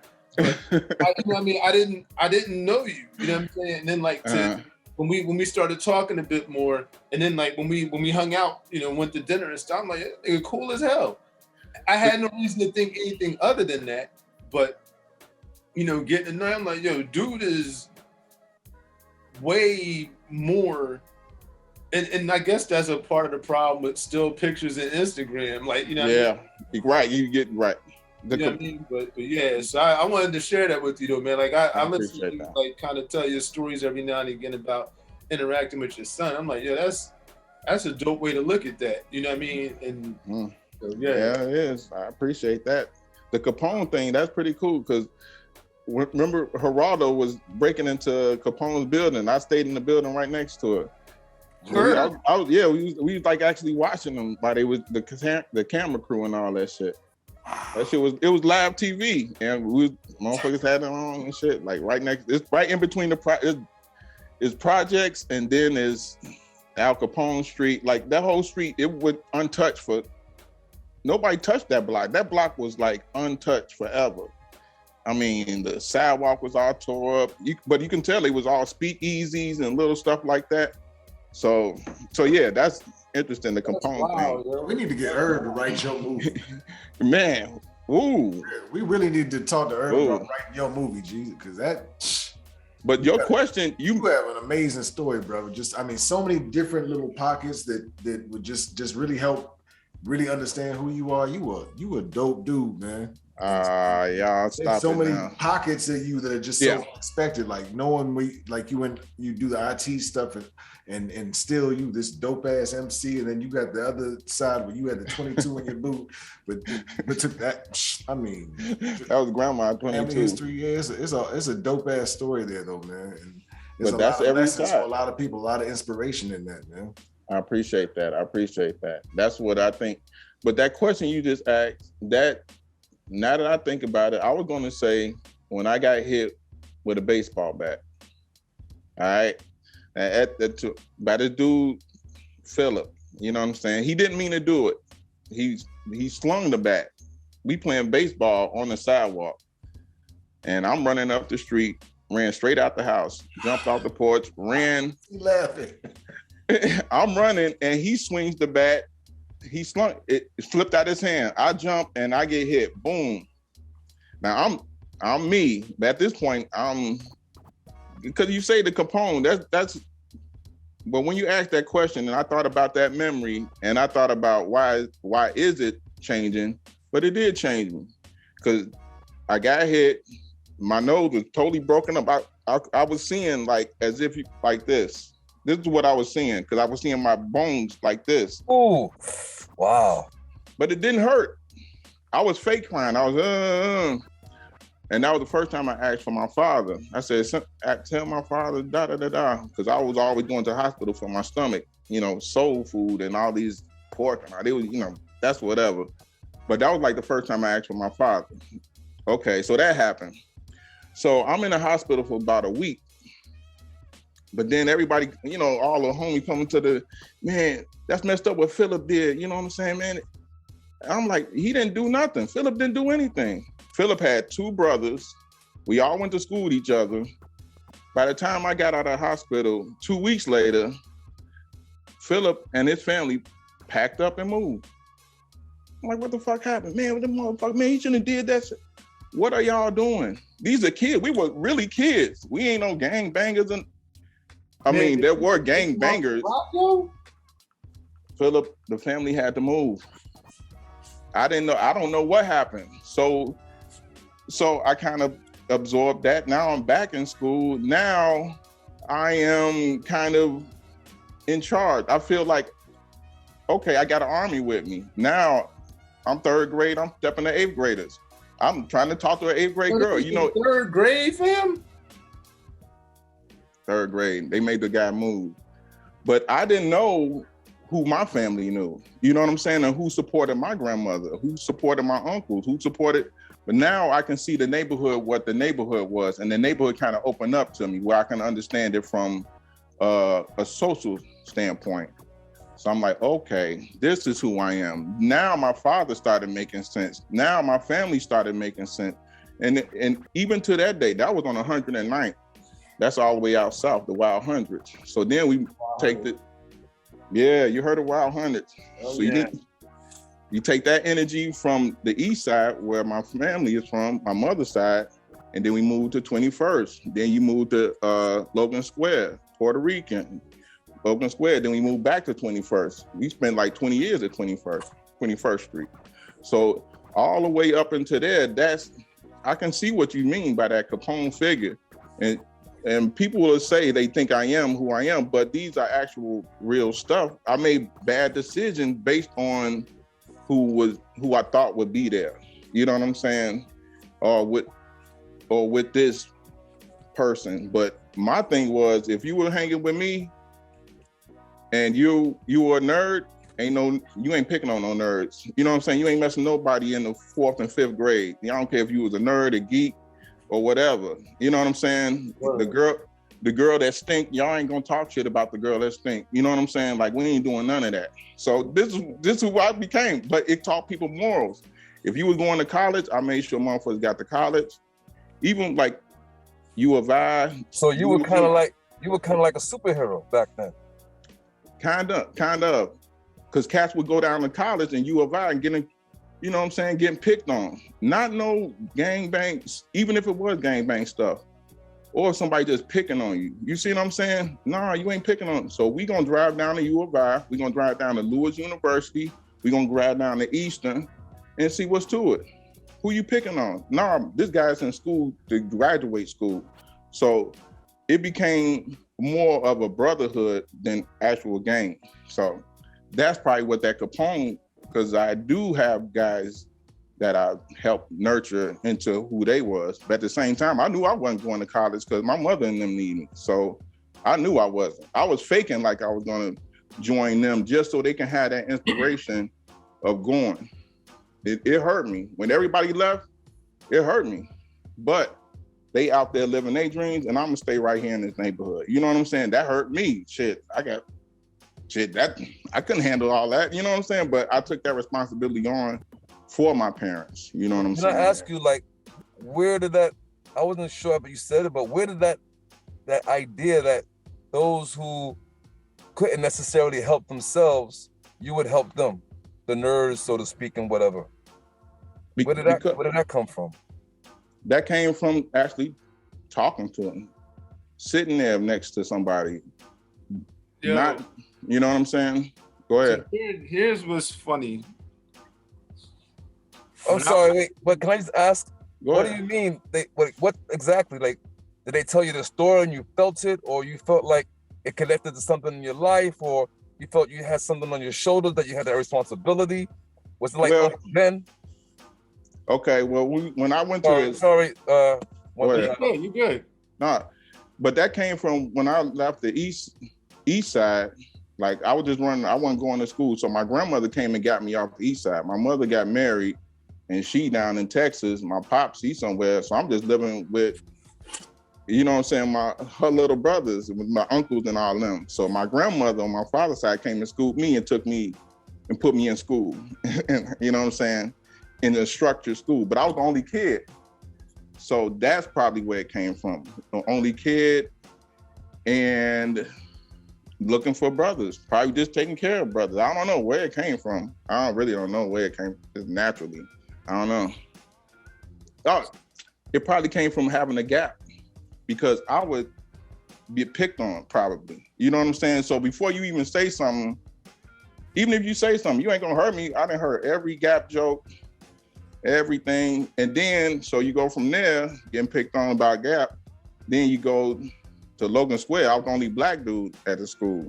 Now, you know what I'm saying? Now I'm introduced to still being singular, but still being social. It's crazy. It's a real dynamic. So, but being an only child, you got a lot of time to think about those dynamics. You know what I'm saying? So. And by the way, so what was your favorite, or was your favorite comic book character or hero or villain? I would always, probably Spawn. Okay. Spawn, yeah. Misunderstood. He's a hero. People don't really understand them. Misunderstood, mistreated. Yeah. Yeah. Mm-hmm. Yeah. But if somebody's trying to yoke up the next man, the person who can't help themselves, definitely going to be there. Mm-hmm. Even though the system's trying to pull them back in. That's a good question. Wow, good question. Right, nobody ever asked me that. Comic book aliens too. We got Bruce Wayne, we got Spawn, we got Grey Hope. Now we got to figure out who Alex is, huh? So you was talking about the bat. So I think I might have said before, like, you know, when I was younger, I'm small now, so you know, I was always a smaller cat. And, when we was in Trenton, you know, my dad was like, "Yo, you're not gonna be no pushover." So I hit my neighbor in the head with a baseball bat. I wasn't 6 years old. I was like 4 or 5. I don't even know if it really hurt him, but it kind of, you know, we was playing baseball, and like every time I got ready to bat, he was catching. He would always step up to the plate, so I couldn't swing. And like I felt like, I remember this vividly. I felt like he was taking advantage of me. And he was a dude, in retrospect, I think he looked at me like somebody he had to make sure I was gonna be able to handle myself if something ever came. But my father was always telling me, you better be able to handle yourself if something ever came. So he, I made my mind up. I was like, yo, the next time I'm up, he stepped in the way, I'm hitting him in the head. I took that joint straight to his head, yo. And then I was ready to fight him. Now he'd have killed me. I don't even know why he didn't kill me. Like, to be honest with you, I don't know why he didn't kill me. But so it's funny you talk about the Phillips situation. But when I we ended up moving out of Trenton into Pemberton.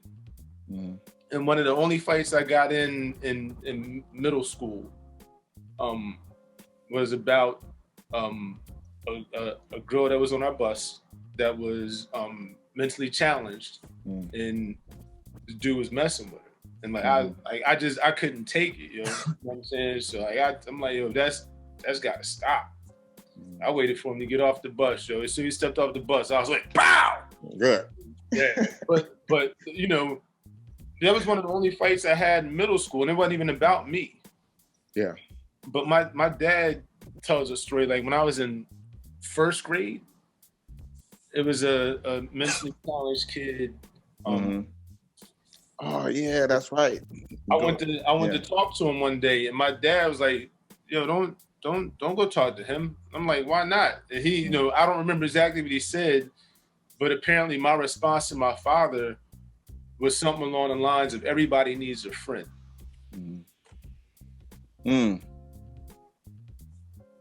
I'm in first grade thinking like that. You know what I'm saying? So I kind of feel you on the whole, you know, now you're not gonna mess with them or you know what I mean? And I've always been like that. I don't know why, I think maybe because I had older cousins that always looked out for me, so I kind of knew what it felt like to be looked out for, maybe. Yeah. So I always wanted to make sure somebody that may not have felt that way knew that they at least had one person in their corner. I don't know if that's it for certain or not, but even to this day, like, you know, my wife at times, like, yo, you're so nice to the kids, or, you know, or what made you do that for that person? I'm like, it's just on my heart. I felt like I was supposed to do it. Yes. So yes. You know what? I know how it happened. I know how it happened. I became a teacher aide. Right out of first grade, I was a teacher's aide for drawing for Miss Summers. That's crazy. So I would have to talk to people. Now that I'm thinking about it, this is really really cool. Good question. So now I hear it. Now I see it. And that's what opened me up to like the have-nots. Because then that turned to counseling for handwriting. By second grade, third grade, I'm teaching people how to read, the people that can't read, you know what I'm saying, after school. Wait, stop, bro. Yes. Wait a minute, I was pretty smart, yeah. Damn, in first grade, you was an aide teaching people how to do this. For drawing. That's so dope. That's dope, man.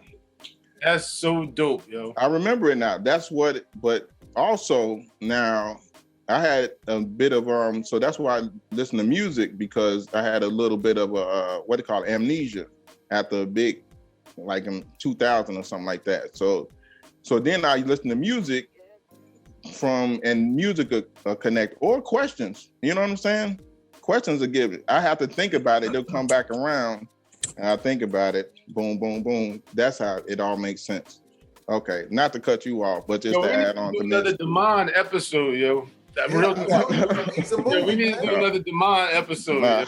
Yo, I want to do a documentary on everybody in the crew. Yes, man. we should. I know everybody's got a dope ass story, man, and there's something to everybody. I mean, one day I'm still learning all my shit. Like, I'm just learning cameras now. I'm gonna learn storytelling and script writing and all that eventually too.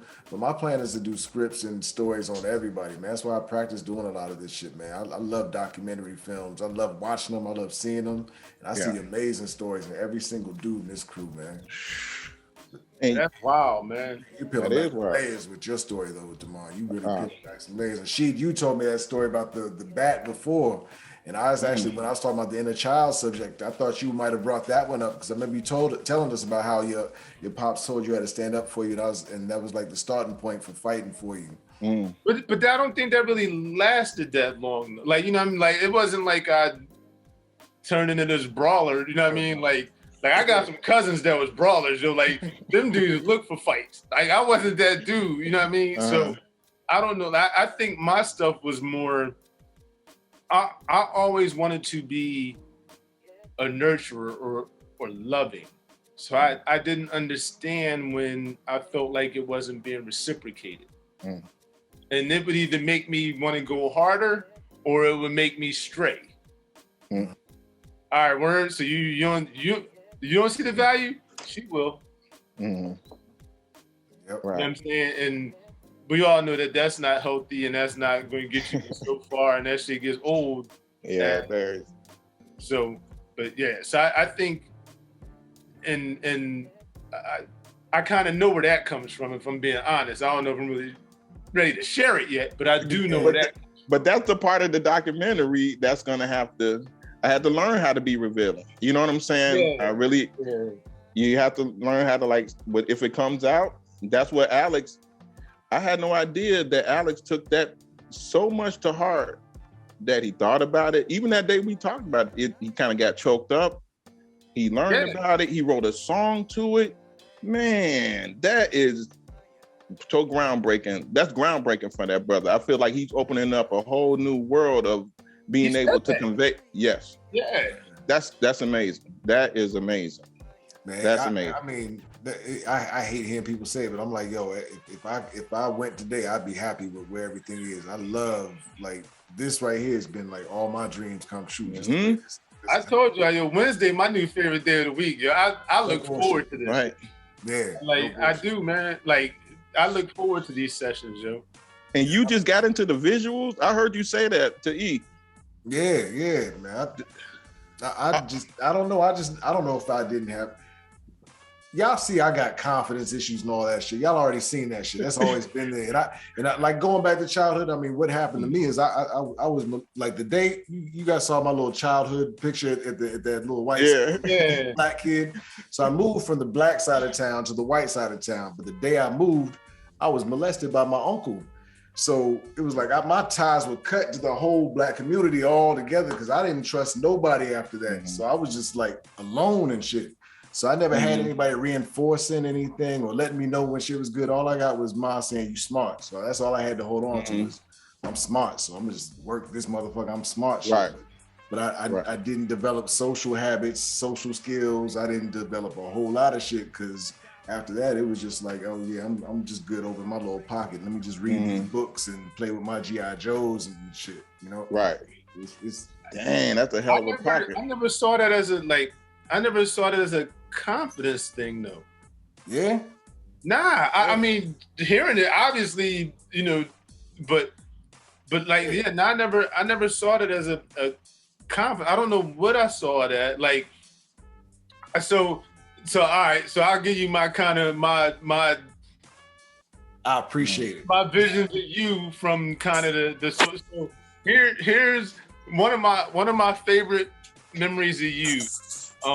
You posted something one day and you said, this looks like it could be my next mistake. And I forget who it was, but like all I got from that was like, yo, that's my kind of dude right there. Like, cause I saw the humor in it. You know what I'm saying? I understood exactly where you were coming from. Like, I probably resonated with that on so many levels.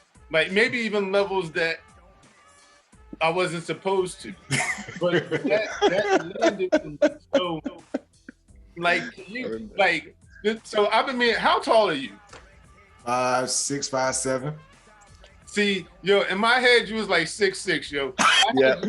Yes, I give you that too. Okay, 6'3" at least, yeah. So when you ordered the shirt and you told me to sound, I'm like, ain't no way in hell. Like, you know, and I wasn't going to say nothing. I'm like, all right, maybe he hit the wrong button, but I'm going to send it. If he say, yo, I don't know what happened, I could always send another joint. So you were well over 6 feet to me. Now, again, this image I paint, and even seeing you in my head, I've got it it's just a bad camera angle. Like, it's just the camera angle is weird. But like the way you came across to me in the digest and some of them early posts when we started following each other, I was like, yo, this dude is like, I don't want to say larger than life, but kind of like, I remember that this looks like my next mistake drawing so clearly. I'm like, yo, that is something I would say. Not only would I say it, I try to live it. I probably did. So, yeah, man, it's wild. Like, I would have never thought I was taller than you. Damn, that's crazy, man. That's wow. I had no idea, man. That's I appreciate hearing that shit. Now I know what to do. I need to keep wearing. Yeah, so it never came across as like a confidence thing to me. It was always almost more of a just a part of the person. You know what I'm saying? Yeah. I could kind of see it. Or now that you mentioned, I'm like, all right, I never visualized, but if that's what you're telling me it is, I gotta take you at your word. Well, it's really what I say. I let other people boil it down to being confidence, but for me, it's really more. I'm considering all angles. Like I could be right, but I could just as easily be wrong. So I consider all that shit, and I just don't hold on to one. So you know, other people see it as lack of confidence, or they also see it as perfectionism too. When I do stand my ground, then they're like, okay, now this dude just won't waver on this shit, like with my music.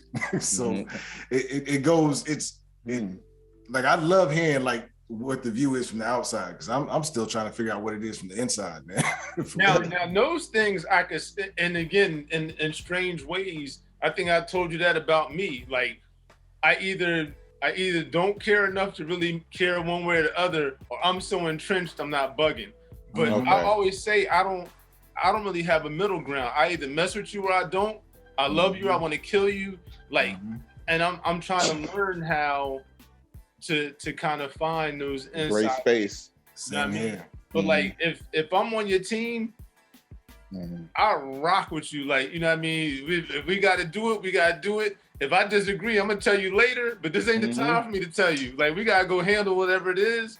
Cool. But later on, I might have to like, yo, man, don't you ever put me in a position like that again? See, I do it to my detriment. You know what I'm saying? So I can kind of understand. That's courageous.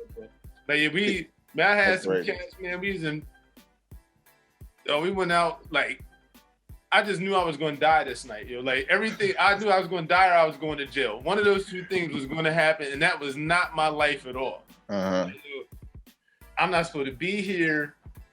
And we ended up on the street in Philly, like, you know, a drug road. And it's you know, it's a one-way joint. You know, the spot is the spot. It's cars all the way down the street behind you, and it's cars in front of you, and there's cars parked on the side. So you stuck. You a sitting duck. And that is not my life. You feel me? So I'm like, yo, why am I here? Man, this the day I should have really stayed home. My dad said stay home. And that's it. So we get out of there, then we go do graffiti. And we in neighborhoods doing graffiti, you know. I'm like, yo, it's tags on this wall already. I don't know who that is, but I'm pretty sure they live here. We shouldn't be tagging over their tag. As I'm tagging over their tag, I'm like, they're gonna kill us. And like, you know, and I just remember that night vividly because like, I can't do this every night. It was cool. It was a good adrenaline rush, but yeah, I gotta go to work in the morning. I can't do this every night. So you can't do this every night, right? Damn. Wow. It's wild to kind of hear, like, yeah, man, like you know, like it's like you were really this like I pictured you with this huge Yukon, like on these big rims, like wow, okay, I can see that.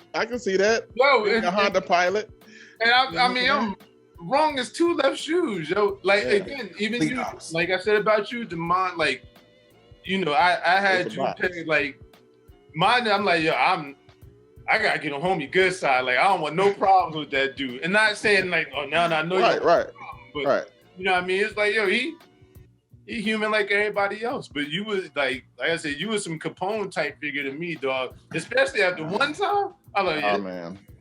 He really did. Yeah, that's him. All right.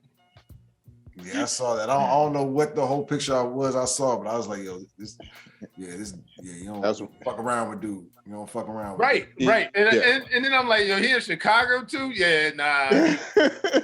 Like, you know, Chicago already got Chicago had that edge. Yeah, that plays into the story too. You know what I'm saying? That plays into it too.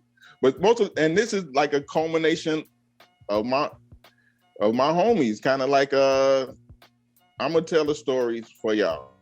You know what I'm saying? Because they still don't. You know, I'm keeping straight protocol. I still have to learn how not to be. I think I'm very social, and my lady will tell me you're an ass. You being an asshole.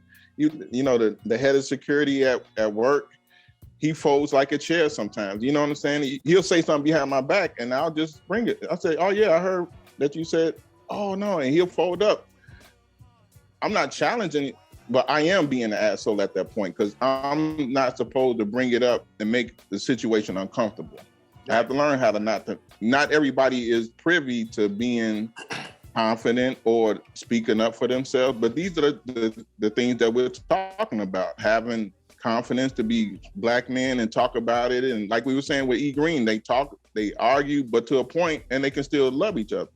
That people we really don't get that in Chicago as much. You know what I'm saying? So you gotta be privy to that.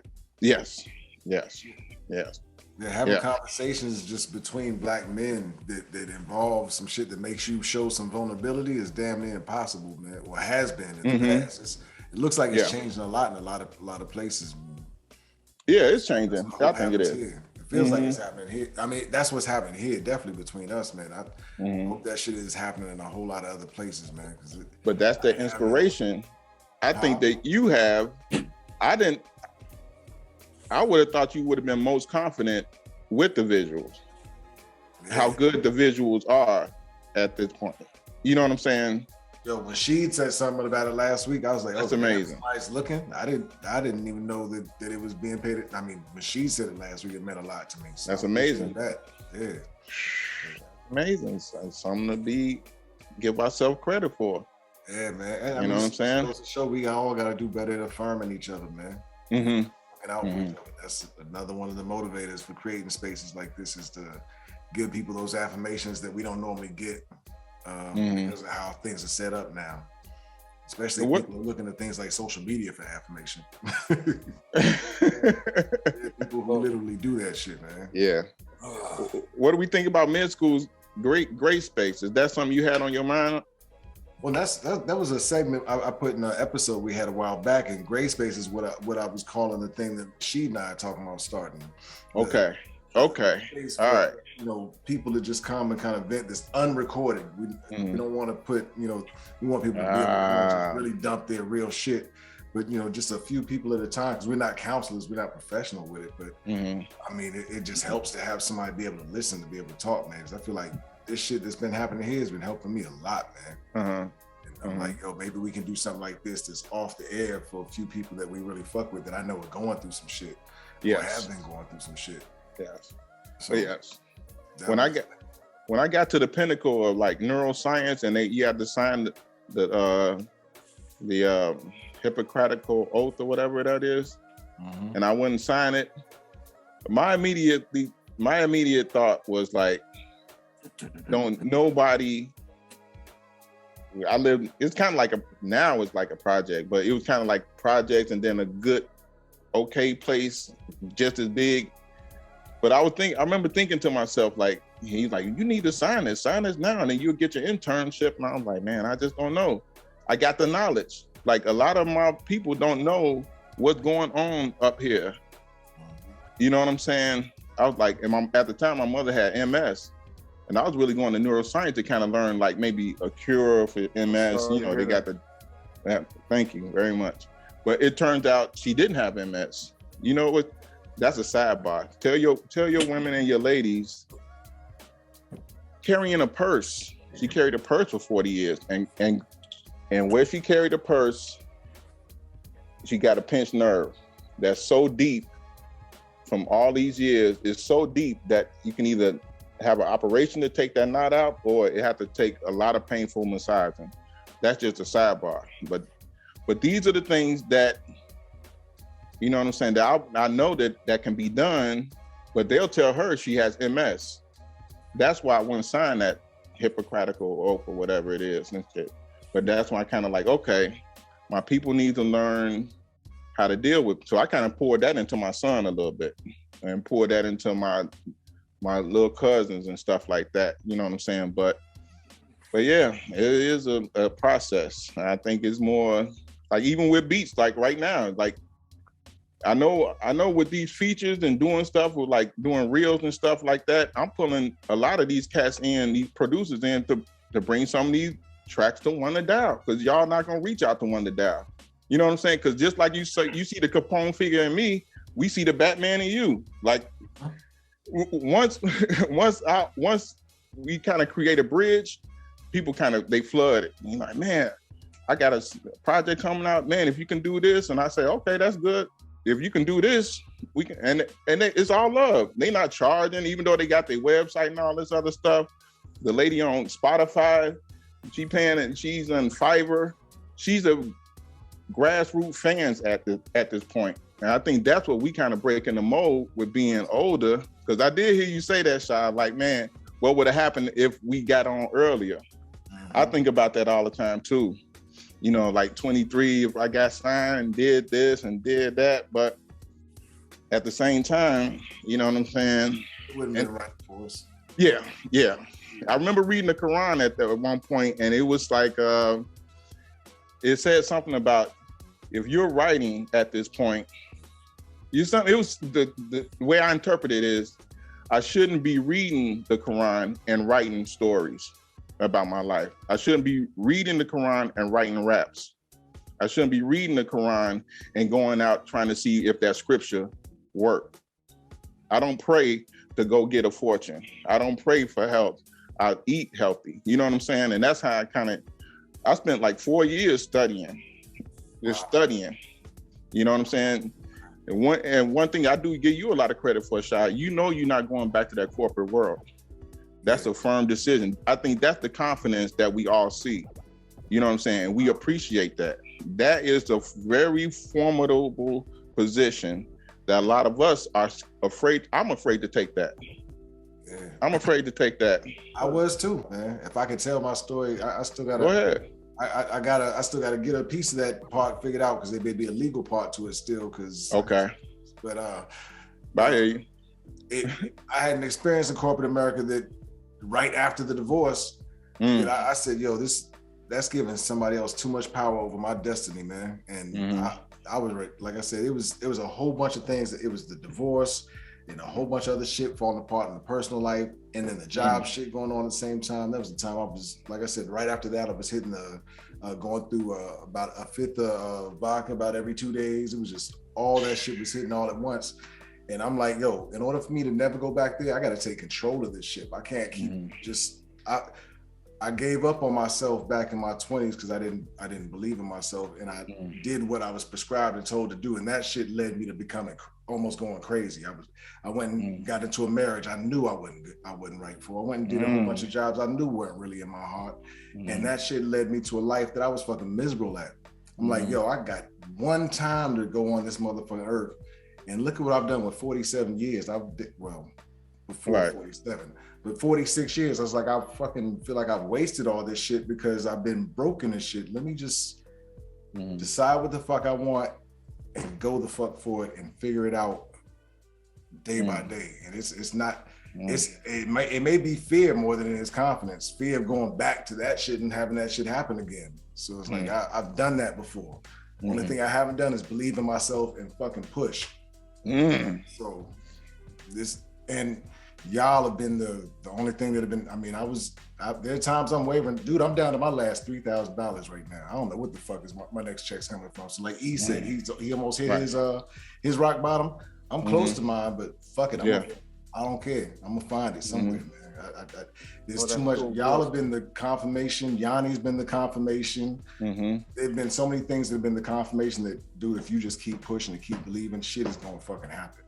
So, yes, it is. Again, if I was a religious dude, I'd be like, yo, this is all God's hand and all this and that. I don't have time to think about that and try to figure that out. All I know is, yo, shit is here right now, opportunities here, and do what you can while you have it, because we got one life and we don't have much time with it, man.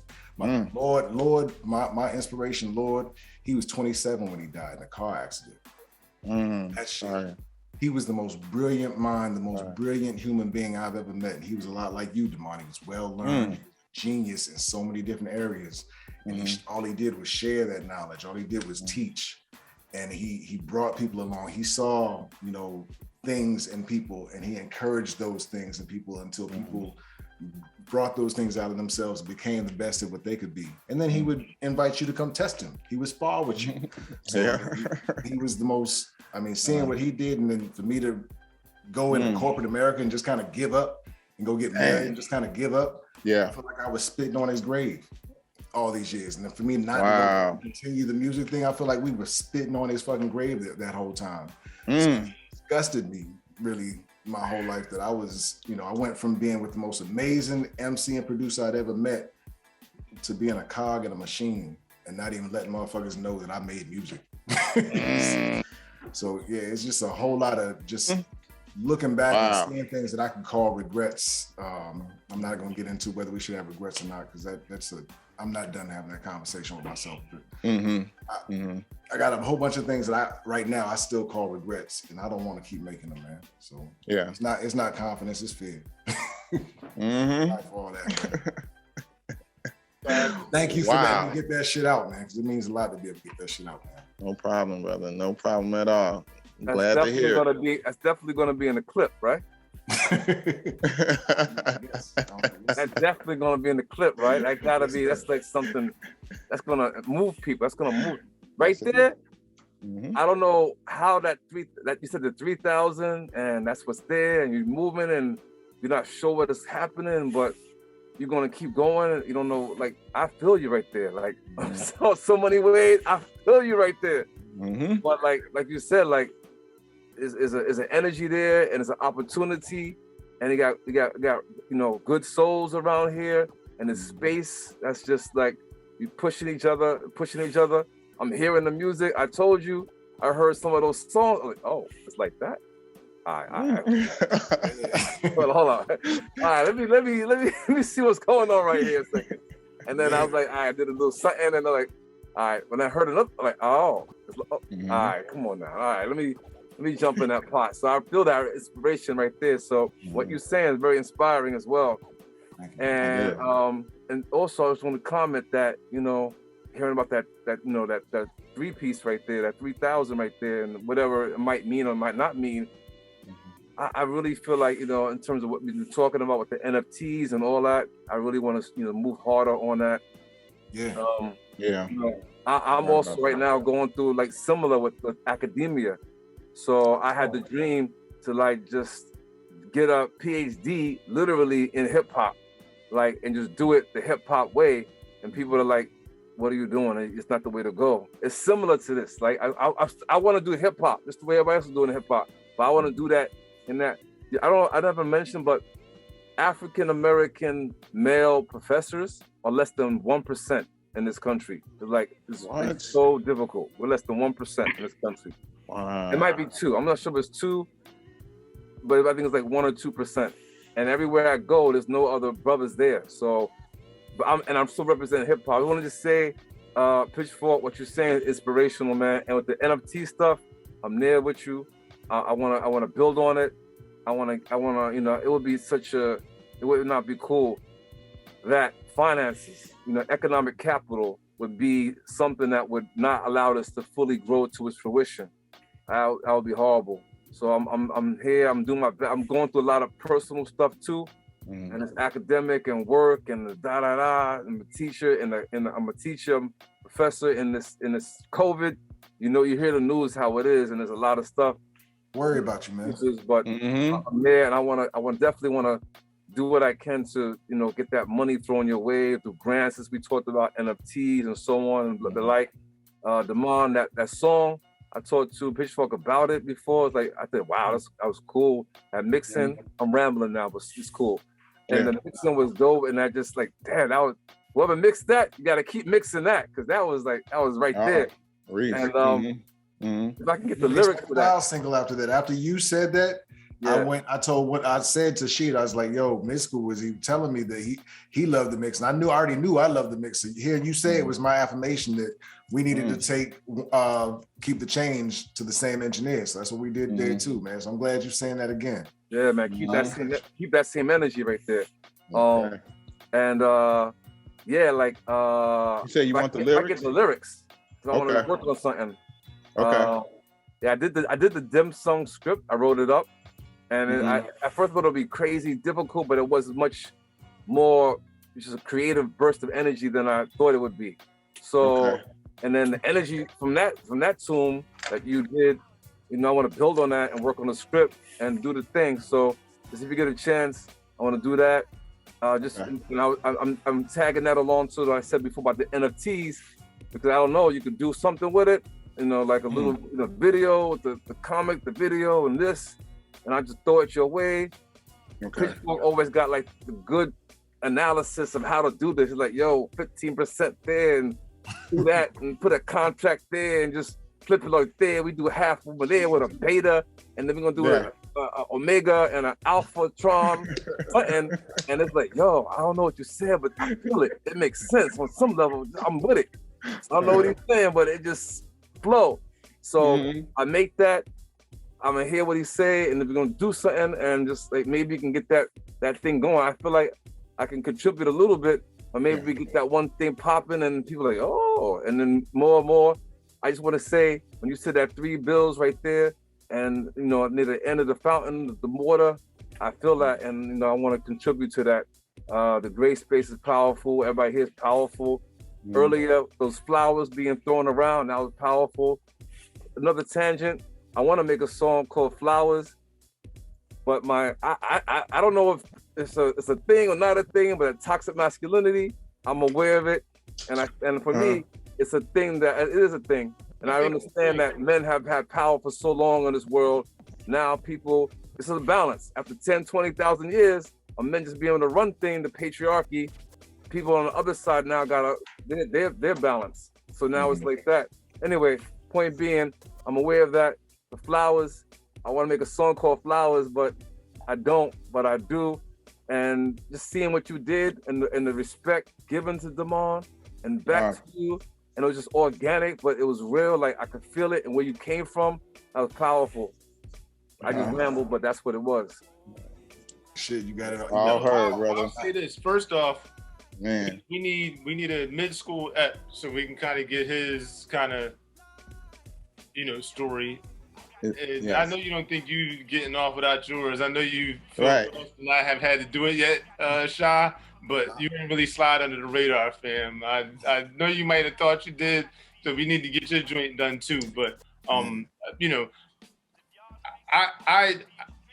MidSkoOl, what I appreciate about you the most, having known you for a couple weeks, months at this point in time, you have this ability to make the aha thing seem so easy to digest. Like, like even the questions you were asking the Erv, like you're I think it may be your academic background, right? But you make the grandiose seem digestible. Like it's one of those traits that good leaders have, right? You can convince people that the impossible is possible. Yeah. And not only that it's possible, it's not even gonna be that difficult. You know what I mean? Yeah, come on, 20 minutes max.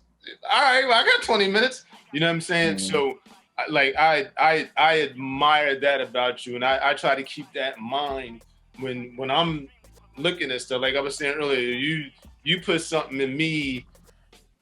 I don't know if you remember it or not, if you even knew that it landed like it did or not, but you put something in me that has me thinking about my future even bigger than I was at the time. So, I think we all bring something to the table.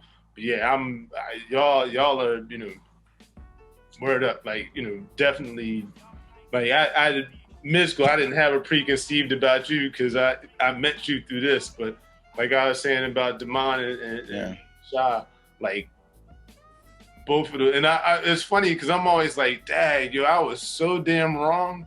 Like, I hear a voice, and I'm like, oh, that mug gonna look like X or Y. Then you meet the person, you be like,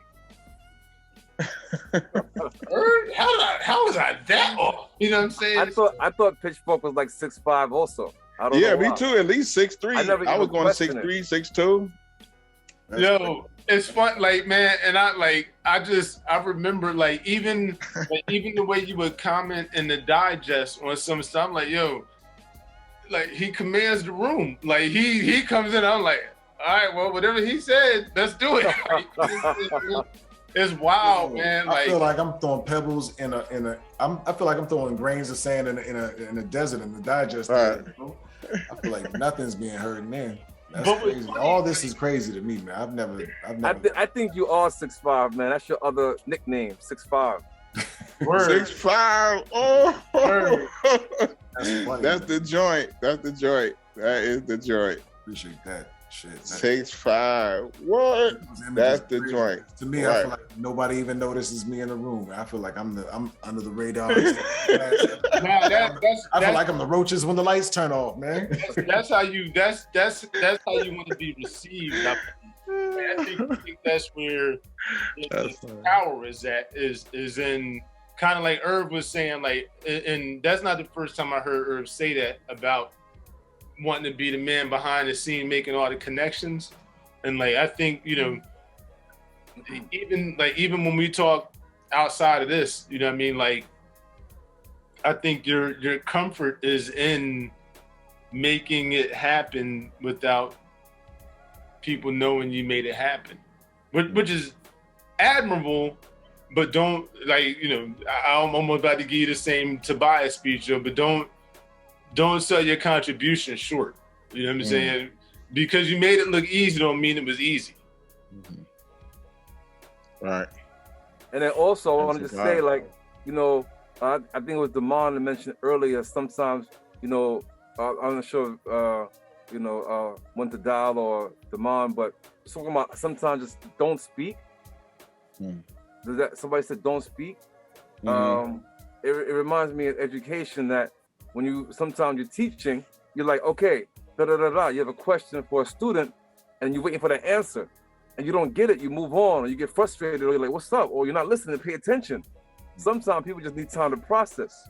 So there's this thing like 6 seconds of silence, right? Because silence often speaks louder than words in the teaching space. And I think Pitchfork does that. So when he might not be speaking, he's speaking in other words, in other ways. There's other ways to speak besides words. Facial expressions, constructing the space, the timing of the space, having people be involved in the space, the conversations had before the space even happened, so that gems of thought, seeds are already there, so that when the space happens, those are some possible points of conversation, entry points of conversation. So there's so many ways to communicate besides the words, and I think Pitchfork does that powerfully, well, and it resonates, and we can all see it. So not necessarily the words, but just the presence. 6'5". 6'5". Yo, 6'5", the presence. Pitchfork Presence. Have a Pitchfork Presence. That's crazy. Honestly, that's one thing I'm scared of, to be honest. With all this trying to move forward, is like I don't know how to sell myself, and I don't feel comfortable trying to sell myself. So that's the biggest hurdle I'm fighting, to be honest. That's what the great leaders should say. The best kings, ain't no king here, but it's a metaphor. But the best kings are those who don't want to be. And I like, we talk a lot, and it's funny. I think we kind of the unspoken is always understood between us, because I think we're a lot alike in a lot of those ways. You know what I mean? Like a lot of what I thought I saw in you that maybe I didn't is probably like when you say kind of the confidence or fear, that resonates on so many levels. Like, and that's why I said I don't know if it's confidence, a lack of confidence, or if that's just your MO. Like, my wife tells me all the time, you seem like you're so anti-social. I'm like, I'm not anti-social, I'm anti-wasted energy. Like if what you're doing is not something I'm aligned with, I have zero intentions of ever seeing you again. I'm not about to put my There's no disrespect either.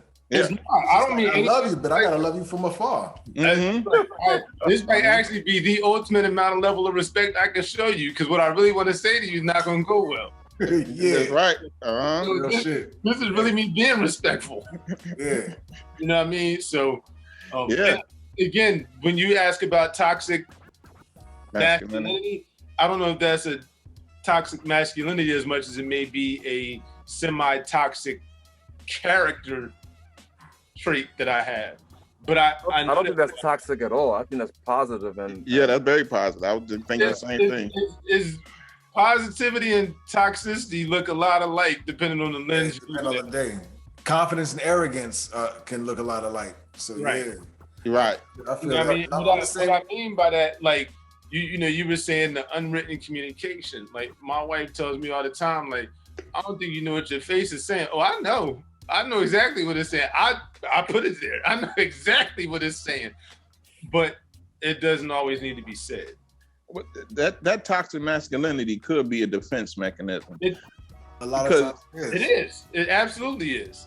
I also had one of the spots where, like, my parent, they both was on drugs, so I had to go through rehab with my pops, and my mom didn't go through rehab. She did the cold turkey thing, right?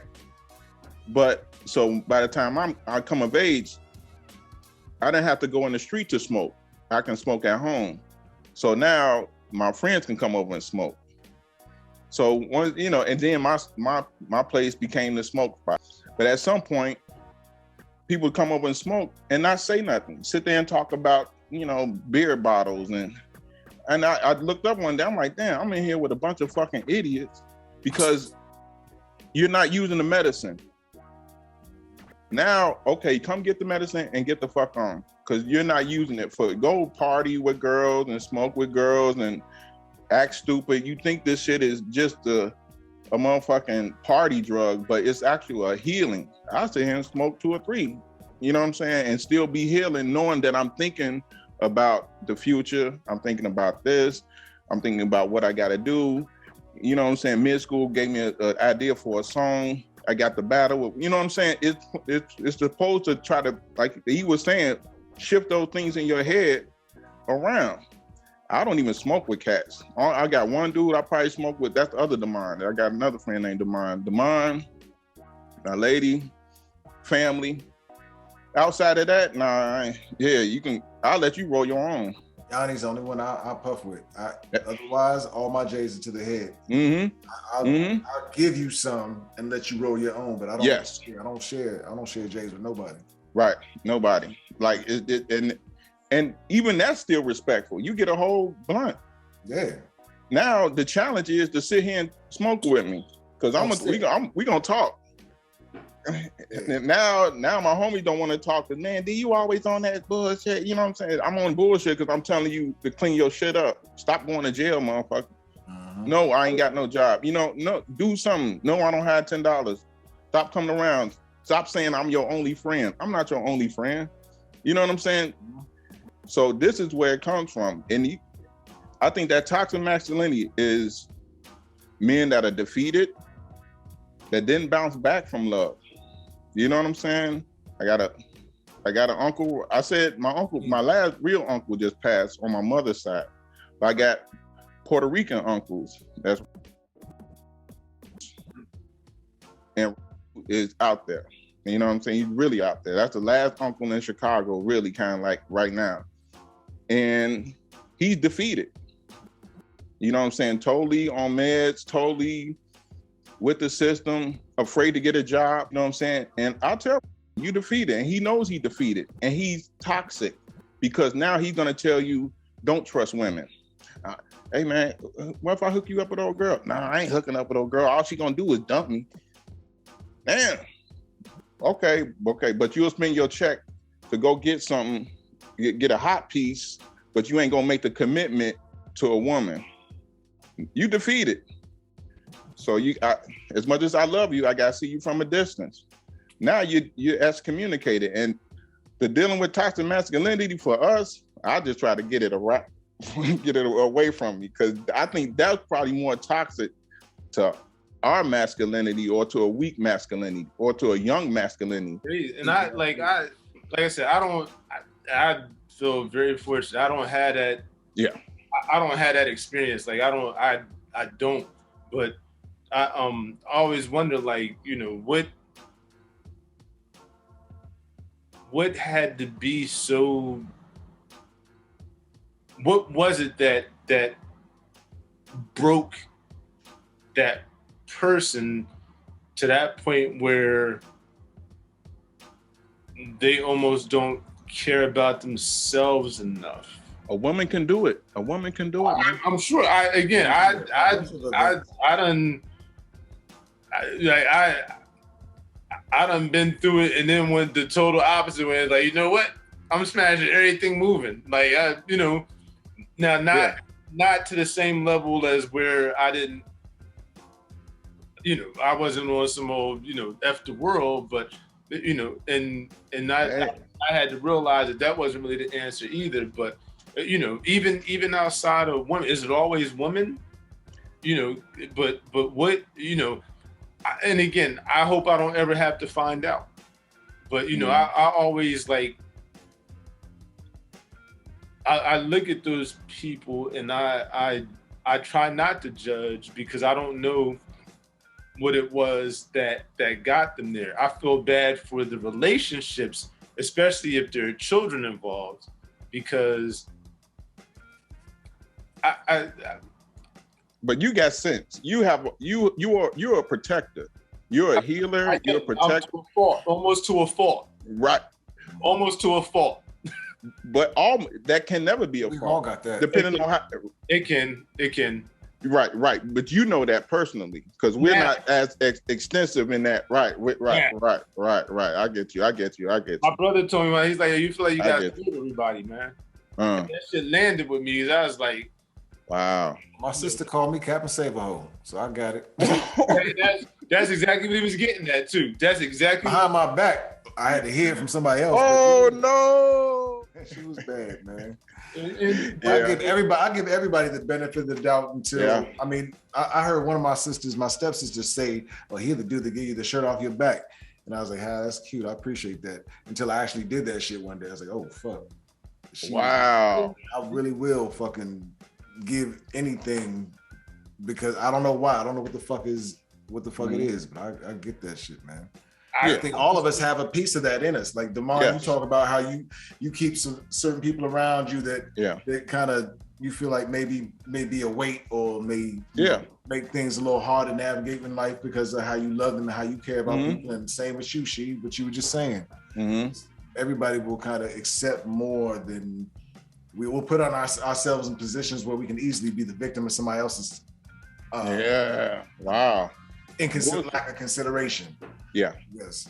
I think that's one of the things that I think we've seen. Maybe I don't know if I didn't see it in y'all before, and then it's just coming to me now that I see that. But maybe that's one of the things that binds us together is we all have that type of heart that we all can kind of relate on that level to some degree. Yeah. Wow. Yeah. Well, in the strength, that's kind of what this is. You know what I mean? It's still on. And that's something. Trying to save or help. Save might not be the right word, but help.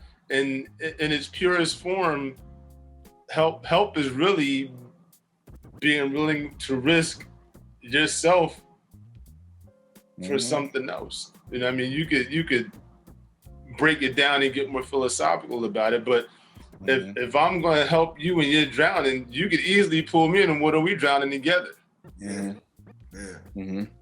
Wow. So at the root, that's kind of what this almost is about. Like we could easily start to take on, and I'm not saying we would or wouldn't, right? But we could easily start to take on other people's stuff almost unknowingly. You know what I mean? And that's where we've got to kind of trust that our hearts are in the right place. You know what I'm saying? So, you know, it's wild that, you know, kind of hearing Damon talk and like I said, hearing him talk about kind of the people, and now you're not gonna pick on him. Like, yo, I literally had a fight over that.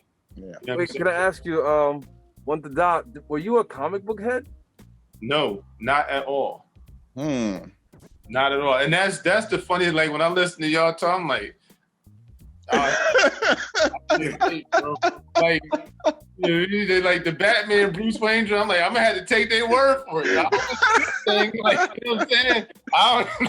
Damn, is that deep? Yo, I never ever like cartoons. I watched Speed Racer and Fat Albert. You know, Fat Albert was really based on reality, and Speed Racer, I just liked the car. You know what I'm saying? But I never, like, Spider-Man the cartoon, you know, Batman the cartoon, the series, I never got into any of that. My brother was into all of it. Okay. How old was your brother? 5 years younger than me. He's 45. Well, he'd be 45. I feel like we came up in the golden era of cartoons, man. I feel like there's a difference for like my age group. I think was around the golden era because we had G.I. Joe, Transformers, He-Man, Thundercats, Silverhawks. Yes. We had all that, yo. Man, that shit was a waste of time to me, yo. Like, yeah, I see why. We ain't watching that for it, like, you know. And again, so like I said, it's wild when y'all be like, yeah. I'm like, maybe I should go look this dude up, make sure this ain't no low key. But yeah, I wasn't MidSkoOl, not at all. Wow. Have you ever watched You got the soul of a comic book collector, though. Really? That the whole superhero thing. The whole superhero thing. I just know that a lot of people who talk that way and think that way, the influence of comic books has been strong. A lot of us grew up on that and that idea, you know, with great power comes great responsibility. Yeah. I think that probably, like, I have vivid memories of like Christmas coming around and getting a new bike, and my dad taking a bike that we had that nothing was wrong with and making sure it got to people that needed bikes that he knew weren't necessarily going to be able to get bikes for Christmas for one reason or another. So I think a lot of that for me comes from seeing examples like that. So in that regard, I had a real life superhero. Yeah. Yeah. You know what I'm saying? My mom, not the most educated at the time. My mom held jobs that, like, as I got older and real, I'm like, how'd you, if this is true, how'd you get that? You know what I'm saying? So I probably had real life examples of superheroes, and they were even brighter shining because once I got past them, like on my mom's side, she had my uncle had his doctorate. He passed away a couple years ago from brain cancer. She has another sister that's been an entrepreneur for as long as I can remember that's been successful. On my dad's side, he's got some uncles, so my great uncles that were like classically trained musicians. My Uncle Bobby was the Dean of Music at Fayetteville State. Wow. So he's got some, another uncle that was like a big wig at IBM. So on that side, there were some shining examples of what could happen. Professional. But yeah. when we got to like their parents or outside of those examples, it was not as rosy. You know what I'm saying? So I literally saw them pick us up, move us out of Trenton, and into an environment that was much more conducive to us being positive contributors to society. Yeah. We actually had a talk with my pop probably 5 years ago. And my brother was like, you know, Dad, do you think we would have turned out the same had we not moved from Trenton? And my dad was like, yeah, because I'd have had my foot on y'all necks. And my brother was like, I don't know if your foot was big enough. Like, influences, wow. Influences Good, there would have been so different. You would have been fighting a much harder fight. Yes. Yes. And I don't know what the answer is. You know what I'm saying? Like, I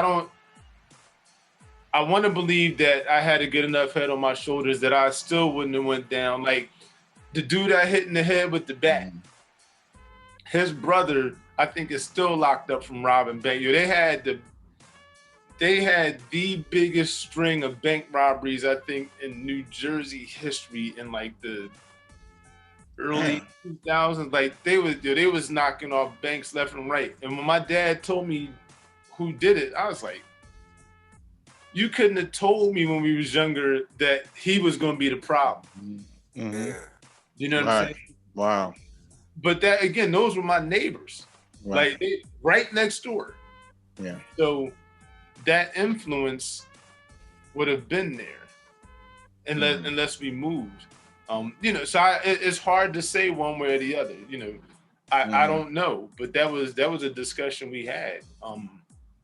But I know what they did do to get us out of that environment, and then to make sure, you know, we was in swimming lessons. You know, we played football, basketball, baseball, soccer, everything, be well-rounded. You know, we was around the white kids, the black kids. You know, I can remember my dad telling me, like, nobody will ever make you feel like you're not as good as they are. I'm thinking he's talking about sports. And it was a life lesson. You know what I mean? It became clear later on. But I remember my dad, you know, coming to the school because he felt that something that happened to me or around me or a class he was trying to put me in wasn't right.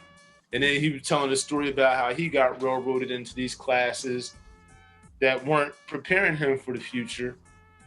And there was nobody going to school to fight for him, to go to bat for him to be able to. So I feel like I had, well, still have, luckily both my parents are still alive, but I had real life superheroes.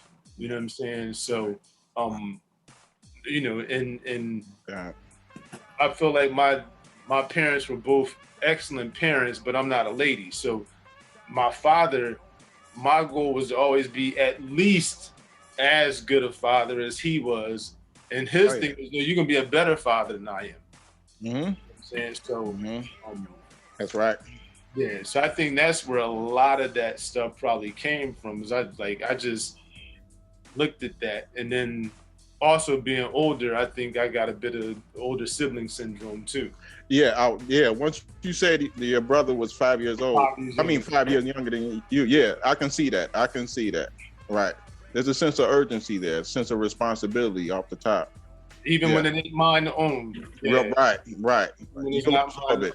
Yeah. Okay.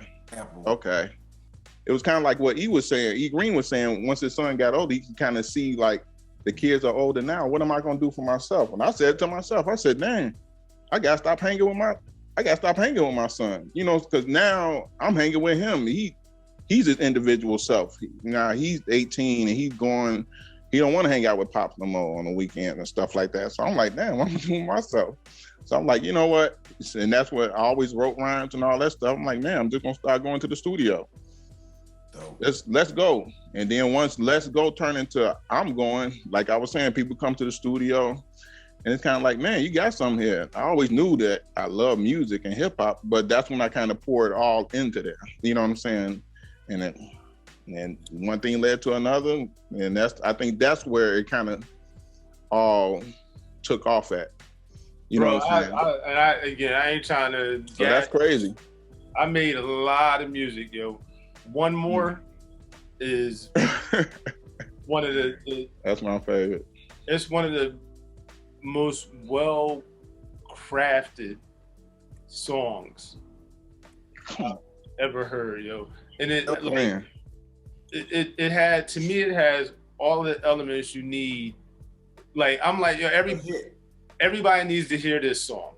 Yes. Even if you don't like it, that to me, that's just like, we all be like, yeah, I can't believe my shit ain't blow. I can acknowledge that. I know why that didn't make it. I know what's happening. I know what I do there. Like, one more to me is probably as close to a perfect song as I've heard. I put that song up against Hard Knock Life. Quit playing, son. To the Izzo. I don't like Hard Knock Life. So I'm saying, I know think Jay-Z is your dude, so I understand where you're coming from. But yeah. Like I appreciate that. Yeah, that song is that impactful though. I appreciate it. Yeah, that song is very well like. I appreciate it. They did his job. Thank you. It's a perfect song. Yeah, it is. Not one flaw in that song. It's literally a perfect song. I appreciate it. I will also acknowledge something that Cookbook said. Yo, you got the dopest voice for it. Like my man James, that I rhyme with. I always thought James had the voice I wish I had for how I rhyme. Your voice is just dope. Like you like, I think you got one of those voice, like, it's mad distinguishable. It's easily recognizable, and it's dope. You know what I'm saying? I think Tobias has a lot of energy when he rhymes. Like, if you can't tell, I'm always looking at the people around me like, yo, damn, what's that about? But yeah, man, I appreciate that, man. Voice compliments that, like, you take all your elements and maximize them, yo, for real. Yeah. Well, we're gonna see. We're gonna keep on making some of these shits now. And everybody here is just coming through with so much great energy, and the group and the space is dope. So yeah, I definitely want to contribute. Much respect, everybody. Much respect. You safe, man. Much respect. On that note, fellas, I'm getting out of here too. Yeah, man. Yeah, y'all be safe, man. For real, All right. Yo, so Saturday, Jamal, we do the yeah, DJ Imperial for Imperial, and then I see you in the joint on Monday, fam. Good luck, bro. All right, good luck, man. Yeah, All man. right, Peace. All right, y'all. All right, peace.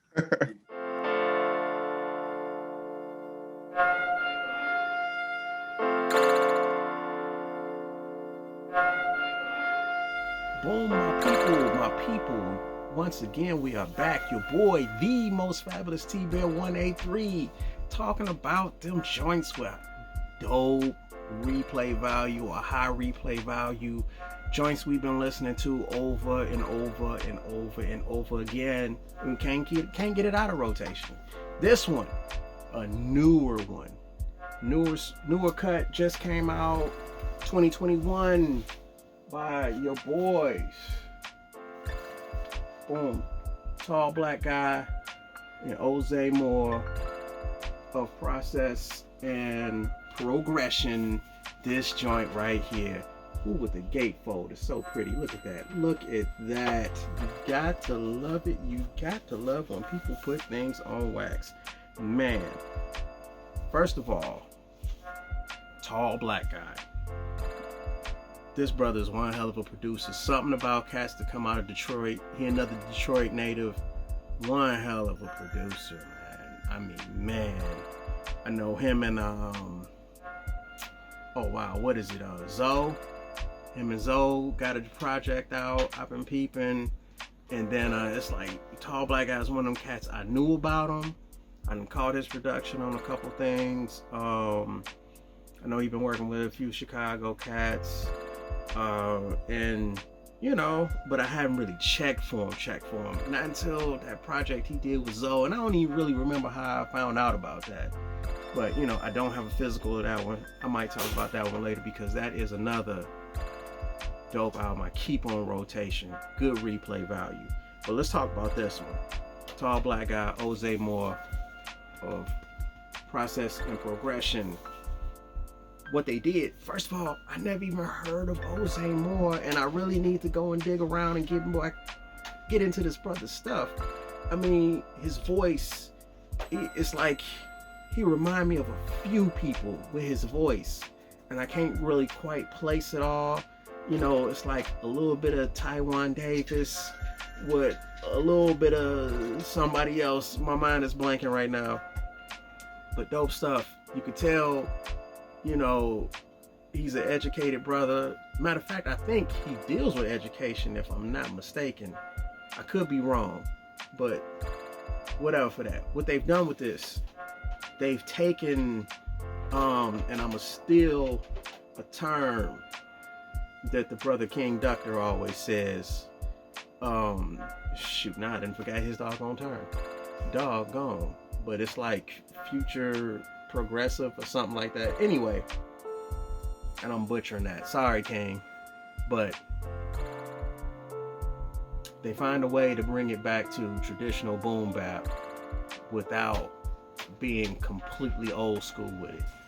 So the production style is newer. It's like, you know, the way he putting it together, man, it's like almost like he's not even using the sampler, almost like he's not using the drum machine. It's almost like everything is being played live, and he's using things. He's using strings. He's using keys. You know, on top of your good snare slapping drums, and then your man's Ozay is just coming with it, and not so much beating you over the head with positivity, but he definitely ain't beating you over the head with negativity. You know, he just rhyming, he just flowing. He on some MC stuff, he also on some uplifting stuff, and then, you know, and they just doing their thing, and on some dope boom bap joints. You know, man, Vibrate is one of my jams. It's one of my jams. It take you right back to like some old Tribe. There ain't really nothing else to say about it. Hard Hands. That's another joint he got with Omega Watts. Man, they doing the back and forth on you. That's really taking you back to some old 2 MCs, you know, finishing off each other's verses on some old Run DMC type shit. But it's not old school like that. But it's just funky. They got, man, it's like a dope drum break, some keys on it, and they just going back and forth, and it just take you there, and it's just moving you, and you grooving with it, and it's just the feeling. It's a vibe, and it's just the feeling, and it's holding you there. It's something you want to listen to over and over again. But the topper, oh my God, these brothers did a rendition, I would say their own version of Running, Far Side's Running.